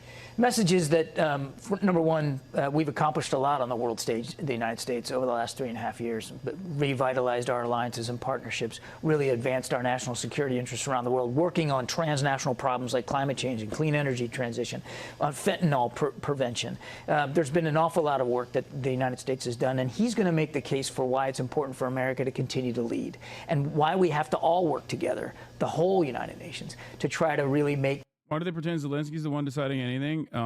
It's good to make it seem like it is. I don't know. Like, it's just manufacturing consent. I love how we're all talking about evacuating Americans in the exact same way we'd be talking if there was something like a hurricane. Israel's literally just a natural disaster in their eyes. And it's wild to see firsthand. That's every fucking aspect of American violence that directly ties back to capital interests. Okay? Gun manufacturers are a powerful force in this country. So therefore, gun violence, which is a direct byproduct of having mass guns in circulation with no restrictions whatsoever on who gets them, is treated like it's a natural disaster. It is the exact same thing happening domestically as it is happening internationally. And by the way, the interests are identical. In this instance, it's not small arms manufacturing, but also, ordnance. That's it. Biden also made a final UN address. Mr. Genocidaire himself. Being president has been the honor of my life. In his final UN address, he talks about defending Ukraine and how he did NATO and all this fun stuff. It's a laughable prospect from Biden, considering that he is doing the exact opposite of defending Ukraine in defending Israel. So let's hear what he had to say. We also need to uphold our principles as we seek to responsibly manage the competition with China so it does not veer into conflict. We stand ready to cooperate on urgent challenges for the good of our people and the people everywhere.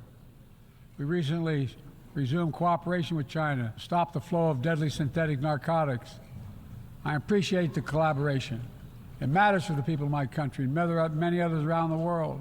On matters of conviction, the United States is unabashed, pushing back for economic competition against military coercion of other nations in the South China Sea, and maintaining peace and stability across the Taiwan Straits, and protecting our most advanced technologies so they cannot be used against us or any of our partners. At the same time, we're going to continue to strengthen our network of alliances and partnerships across the Indo-Pacific. These partnerships are not against any nation. They're building blocks for a free, open, secure, and peaceful Indo-Pacific. We're also working to bring greater measure of peace and stability to the Middle East. The world must not flinch from the horrors of October 7th. Any country would have the right and responsibility to ensure that such an attack can never happen again. Thousands of armed Hamas terrorists invaded a sovereign state, slaughtering and massacring more than 1,200 people, including 46 Americans in their homes. We did NATO! We did NATO! Israel has a right to defend NATO! Hamas, Jack, look alive. 40 babies, Israel. I mean, Hamas. And at a music festival. Despicable acts of sexual violence. Yeah, 250 innocents taken hostage. I saw the babies lit on fire with kerosene, Jack. I saw the beheaded babies, decapitated babies. NATO, mass rapes. I've met with the families of those hostages. I've grieved with them.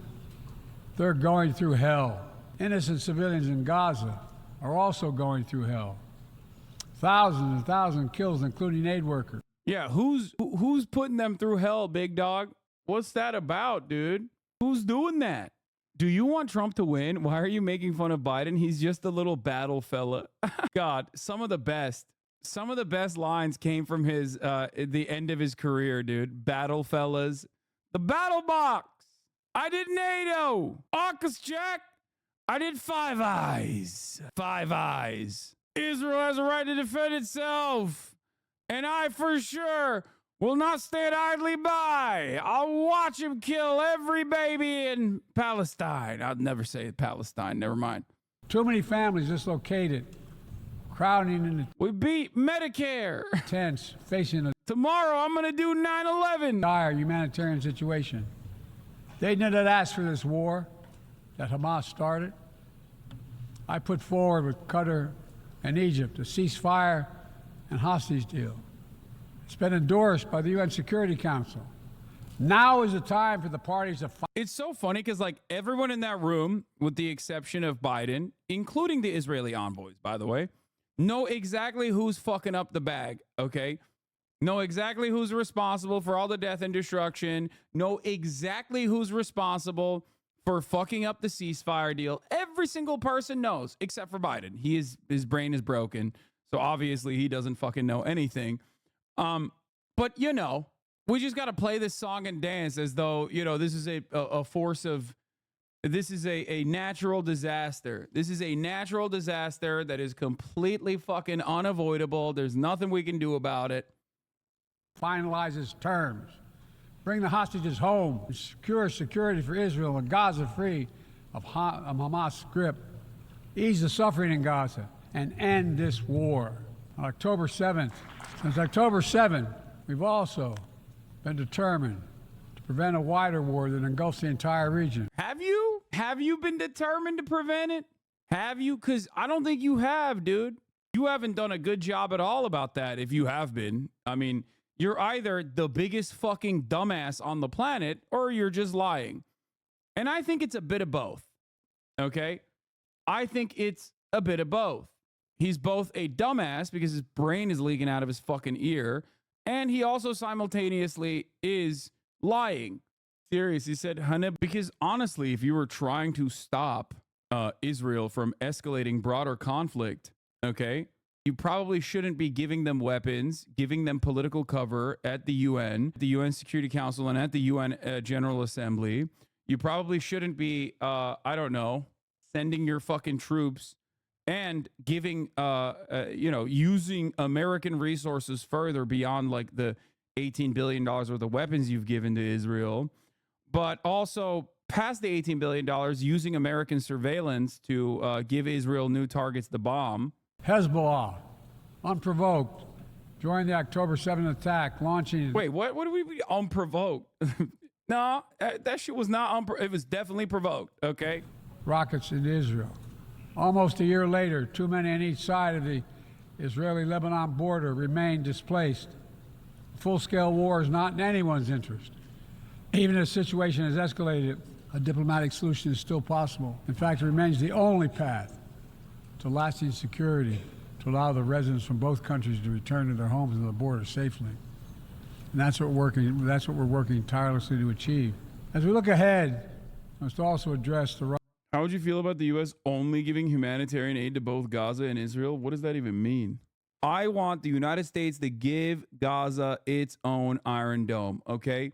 If we're making money, if our only goal in this situation is to make money, give them a fucking Iron Dome, dog. What are we talking about? Equalize the fucking playing field.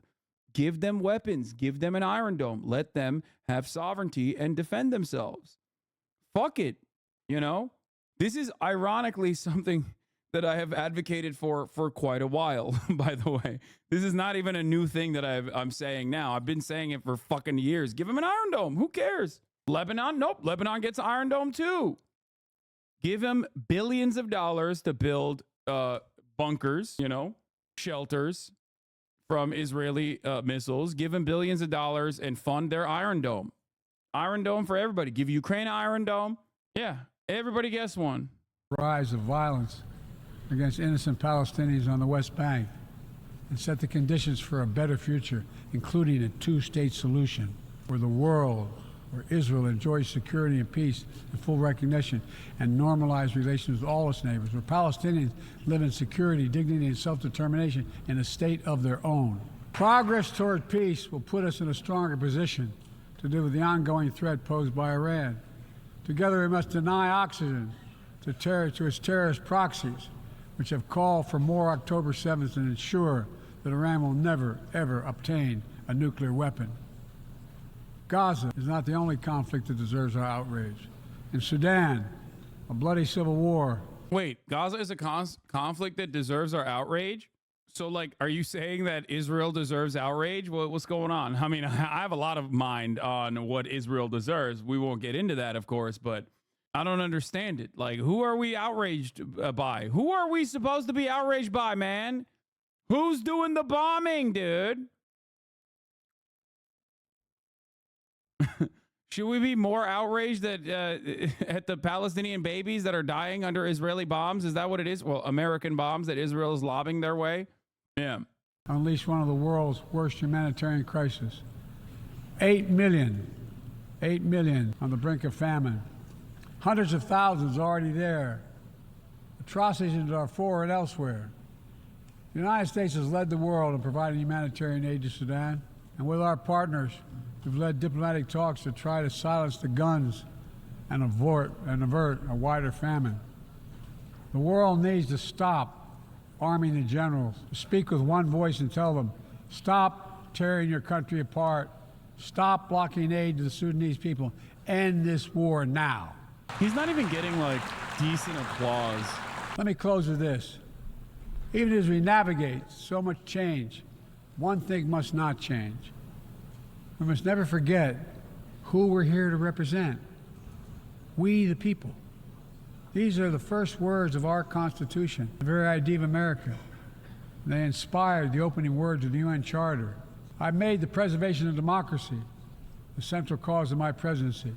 By the way, even with Sudan, okay, I haven't really covered it that much, okay? But with respect to Sudan, here is Congresswoman Sarah Jacobs, who is correct on the issue, okay? Biden also could make a fucking phone call and stop that shit dead in its tracks as well. Congresswoman Sarah Jacobs from California 51 says, in today's meeting with the UAE President Sheikh Mohammed bin Zayed Al Nahyan, I urge President Biden to use our considerable leverage to get the UAE to stop funding the RSF and prolonging the war in Sudan. The continued death, destruction, and suffering in Sudan is preventable. Okay? When you are the global hegemonic superpower, you have access to either side, okay, of any conflict. In this circumstance, you could absolutely just be like, UAE, what the fuck are you doing? Stop. That's it. It's a vassal state. This summer, even then, he could just fucking, do something about it. I faced a decision whether to seek a second term as president. It was a difficult decision. Being president has been the honor of my life. There's so much more I want to get done. As much as I love the job, I love my country more. Why is he acting like he can't do anything about it? He's the literal president. This is also ironically, this is also one of the things that he could unilaterally decide on, okay? Even by making phone calls, okay? This is not something that even requires fucking congressional approval, okay? This aspect of foreign policy is directly in the hands of Joe Biden. He could do this. He could do this on his own. Same with Israel, okay? He could do a lot of things as the president, but like this is one of those instances where he could personally just do whatever the fuck he wants. RSF is the Rapid Support Forces, a genocidal militia funded by the Arab Emiratis doing a genocide in Sudan. Yes. So when he goes, oh, someone's got to do something about Israel. Someone's got to do something about Sudan. It's like, no, dude, that someone is you, okay? People elected you to do something about it, you know? The fuck do you mean? I decided after 50 years of public service, it's time for a new generation of leadership to take my nation forward. My fellow leaders, let us never forget. Which previous president stopped Israel with one phone call? Ronald Reagan. Joe Biden himself stopped Israel in 2021 with one phone call. You know, yeah, someone called the president. We got to do something. George H.W. Bush. Thoughts on Israel escalating in Lebanon sharply to make it more confusing, the call for an arms embargo to average people? Wait, what? What do you mean? If anything, that should give more cause to an arms embargo argument. Some things are more important than staying in power. It's your people. It's your people that matter the most. Never forget, we are here to serve the people, not the other way around. Because the future will be won by those who unleash the full potential of their people. To breathe free, to think freely, to innovate, to educate, to live and love openly without fear. That's the soul of democracy. It does not belong to any one country. I've seen it all around the world. And the brave men and women who ended apartheid, brought down the Berlin Wall. Huh. That's insane. Dog, both of the things that you just mentioned, Israel is currently doing. An apartheid and a literal fucking wall to maintain said apartheid. Fight today for freedom and justice and dignity. We saw that universal yearning for rights and freedom in Venezuela, where millions cast their vote for change that hadn't been recognized. But it can't be denied. The world knows the truth.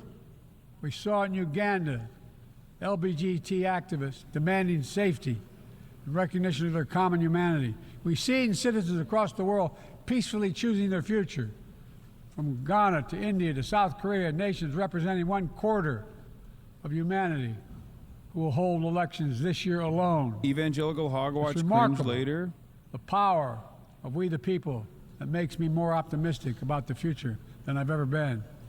Since I was first elected to the United States. East-West Germany was not an apartheid? No. He was talking about apartheid South Africa, bringing down apartheid South Africa.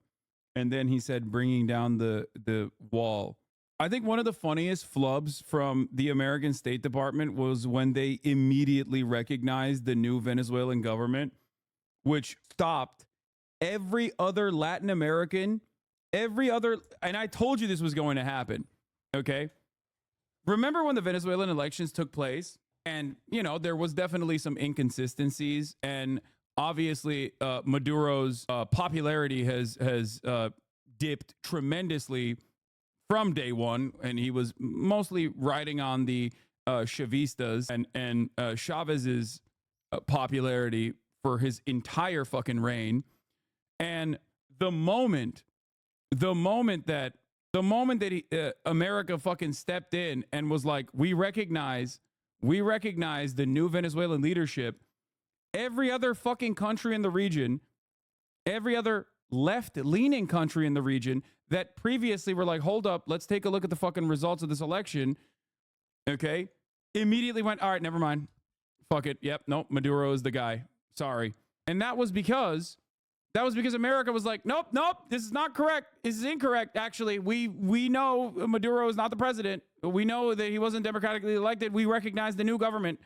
And as soon as that happened, even before Office of Americas, as soon as that happened, all of that conversation stopped dead in its fucking tracks. Don't you think Israel likes Lebanon is a bit disrespectful? I think what's disrespectful is coming to a fucking streamer, coming to one of the only fucking internet communities that actively talks about Israel's genocide and hyper focusing on the optics of the way that I title, because, you know, thinking that is a larger issue than the actual issues that I'm speaking on, thinking that this is a valid criticism. That's what's disrespectful, in my opinion. You know, what do you want me to do? There's a limited amount of fucking words and letters that I can use in a Twitch title. Do you think that is disrespectful? Taking away space, time from the actual conversation that we're having so we can focus on your aesthetics-based, optics-based argument? What's more disrespectful, you think? United States Senate 1972. Every age faces its challenges. I saw it as a young man. I see it today. But we are stronger than we think. We're stronger together than alone. What the people call impossible is just an illusion. Nelson Mandela taught us, and I quote, "It always seems impossible until it's done." It always seems impossible until it's done. My fellow leaders, there is nothing that's beyond our capacity if we work together. Let's work together. God bless you all, and may God protect all those who seek peace. Yeah, he was going to say, may God protect our troops. Is wild that he's quoting Mandela. Yeah.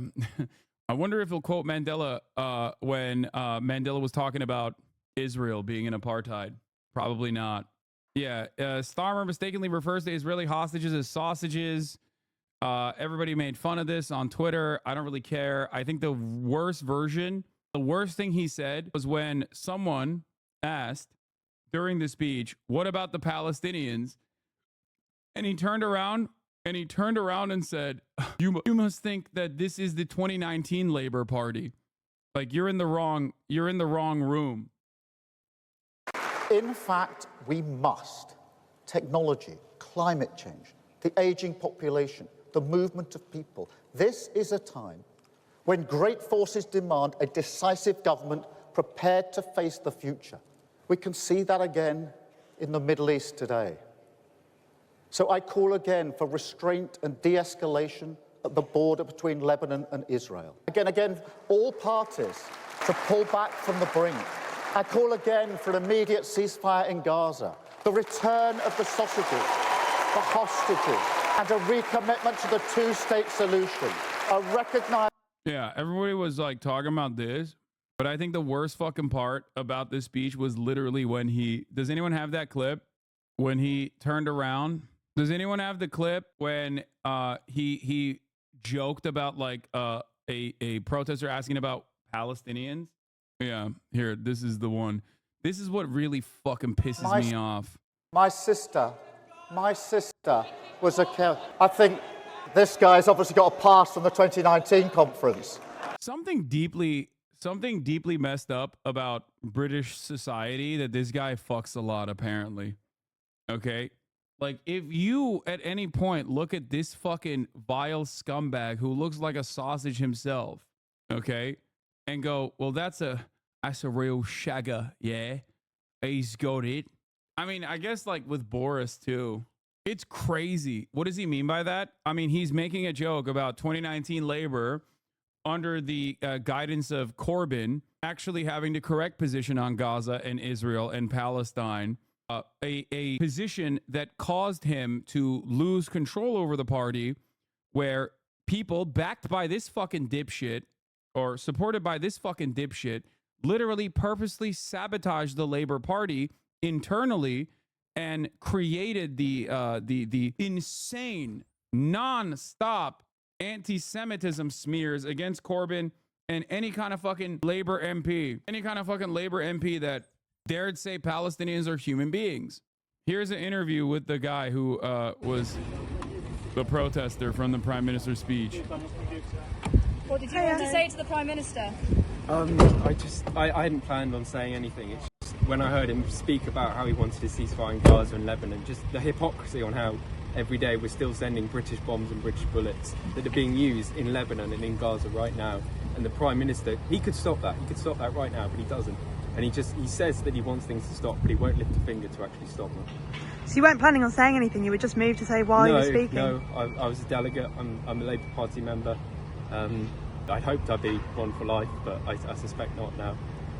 But just what's happened and just the complete failure of the Labour Party and Keir Starmer to address it, it's just completely sickening. What more specifically do you want from them? Complete suspension of arms sales to Israel, embargoes, sanctions, whatever it takes to stop this genocide that is currently occurring, not just empty platitudes to conference halls full of people who support you.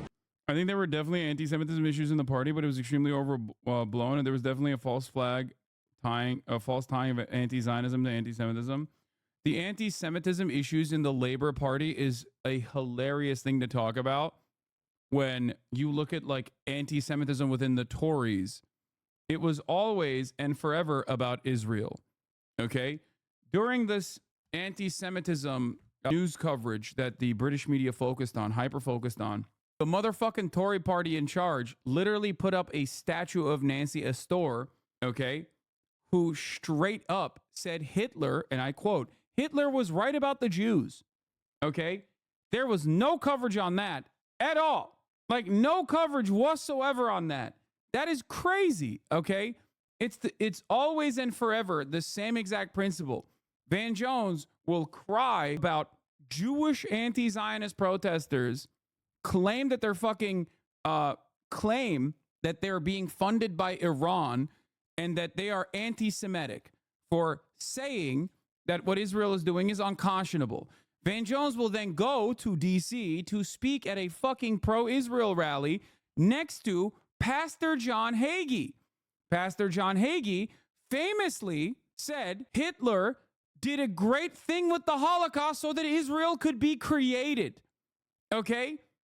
If you think a diverse group of college students, which include anti-Zionist Jews, okay, saying what Israel is doing is an apartheid and it's unconscionable, what Israel is doing is a genocide, that's anti-Semitic.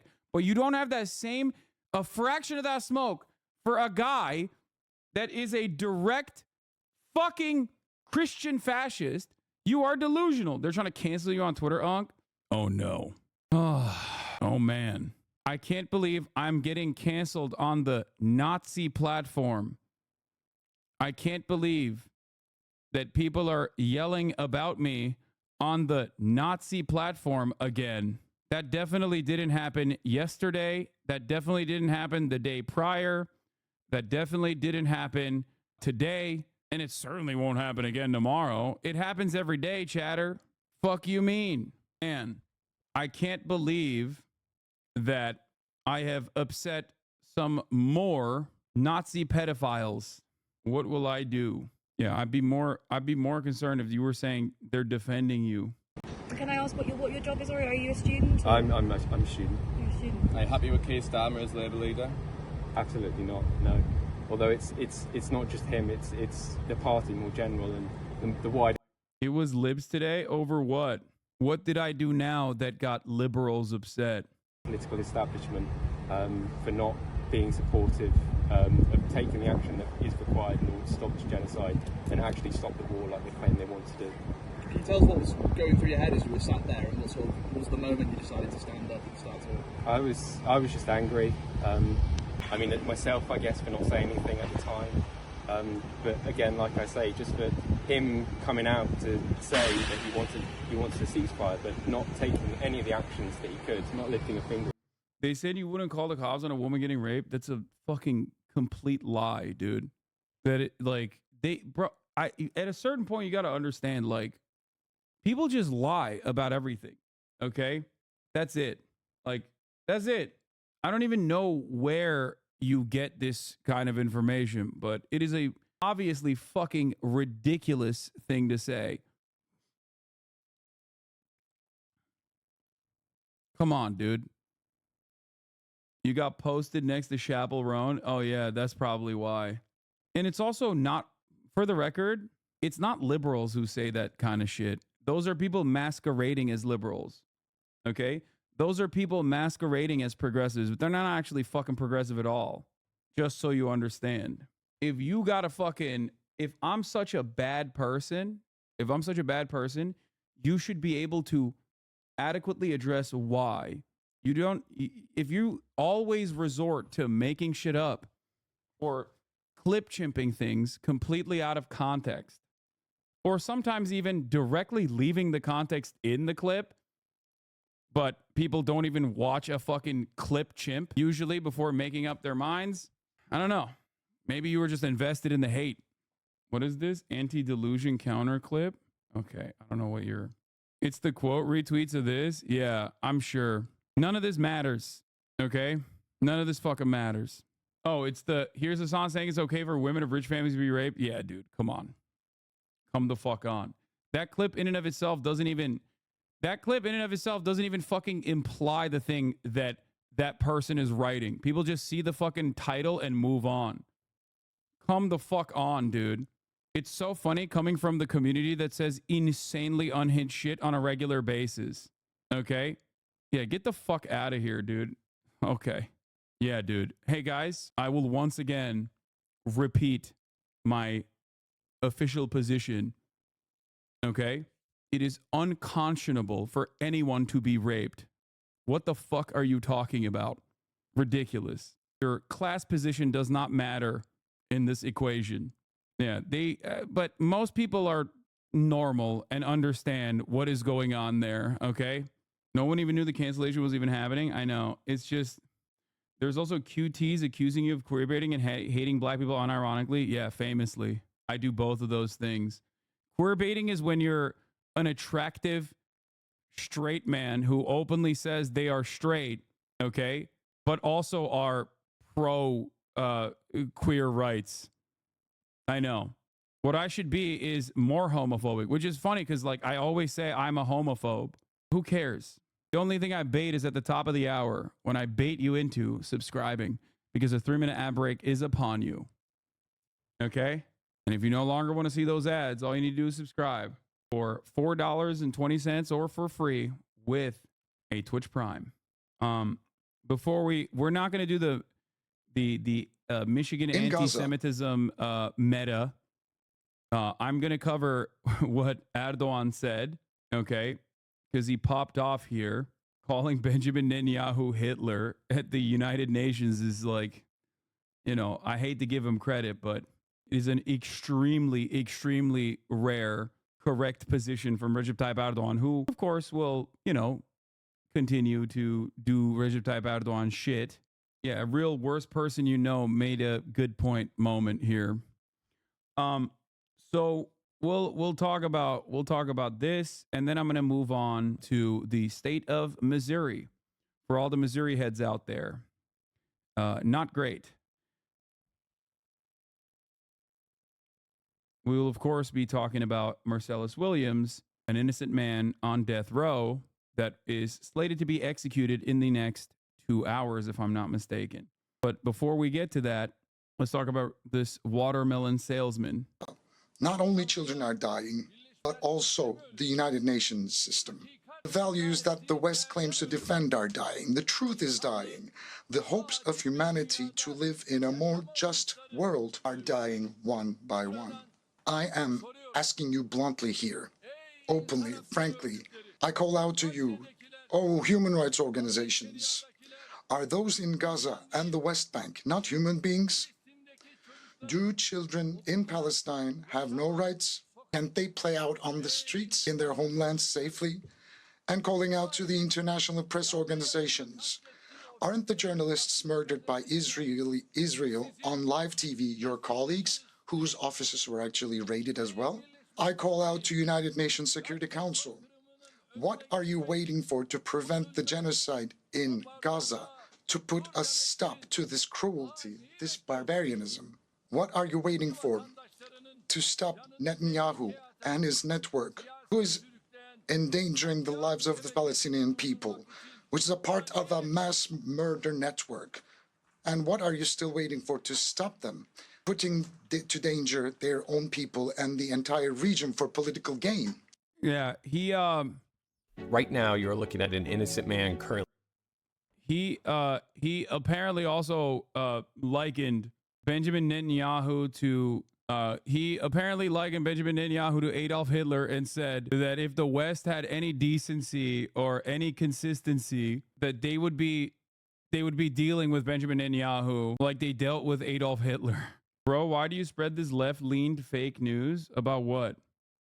Oh, come on. We gotta wait till this guy gives us more takes. There's a lot of new accounts, by the way, or a lot of accounts that have just started following today.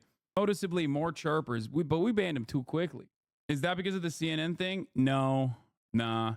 I mean, it's partially because of it. I have a lot of very, very motivated hate watchers that see me getting positive coverage and immediately feel the need to retaliate with counter propaganda to be like, no, he's bad actually, please. Anyway, so today we're going to talk about, I mean, I don't know who Corey Pop is, but apparently this was a solid video on Marcellus Williams. We can use this as an anchor to cover the story. Let's take a look. Currently awaiting execution. 7 years ago, the DNA on the murder weapon was finally tested and proved it was not his. Whoever handled this knife left DNA. It is not Marcellus Williams. His execution was stayed by the then governor, and a panel was convened to reassess his conviction. Today, a panel will work to decide if that evidence proves Williams is innocent. So, why is he still here? How innocent do you have to be to avoid being executed? This is an injustice, it's wrong. The evidence shows my dad is innocent. The closer you get to execution, the stranger things get. This interview remains the only one Marcellus has been able to give on camera from death row. Right now, as you see, I'm sitting in prison on death row. My friend Noah did it 6 years ago while working on a documentary about Marcellus' son's boxing career. He's aspiring to be the champion. I believe and he feels that if given a chance, he will be heavyweight champ.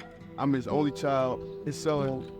I'm a professional fighter, but I've been fighting my whole life outside the ring. Because of the fighting outside the ring, his boxing career was cut short, and as such, so was Noah's documentary. Fast forward 6 years later, Marcellus is still in death row. Noah comes to me with the work he's done so we can make this piece that you're watching right now. Noah gave me a rundown of what he was able to capture over the time he was working on his documentary. Sat down with him for a few hours and just talked. And from there, just started diving in. And then I flew to Missouri to follow up and to figure out what has been happening since he sat down with Marcellus. How can this happen with so much evidence? What do you mean? This is America. All of the violence that we contribute to globally, we also do to ourselves on a regular basis. He's a black man in Missouri. That's it. What's the Mother Jones journalist's name that I've covered here before? I met him at, no, not Cat. No, the black dude, Garrison. Yeah, Garrison Hayes. So Garrison Hayes had a really good TikTok on not Marcellus Williams, but hold on here. I'm gonna pull up something that I thought was very instructive and informative. Okay, and I'm just gonna let Garrison Hayes explain this to you. Okay, now before we get to Marcellus Williams, okay, what we need to talk about is the way that black people are treated in the criminal justice system, and the way that that treatment is defended by racist pieces of shit with cherry-picked data points and also false presentation of reality. Charlie Kirk applies one of the classic examples of this in this Jubilee video. I didn't even see this part, I don't think. Okay. I don't even remember this part, but I just wanted to, like I said, give voice to Garrison Hayes in this circumstance because he did a pretty decent job going through some of these white supremacist talking points and what the actual reality is. Damn, this guy's good.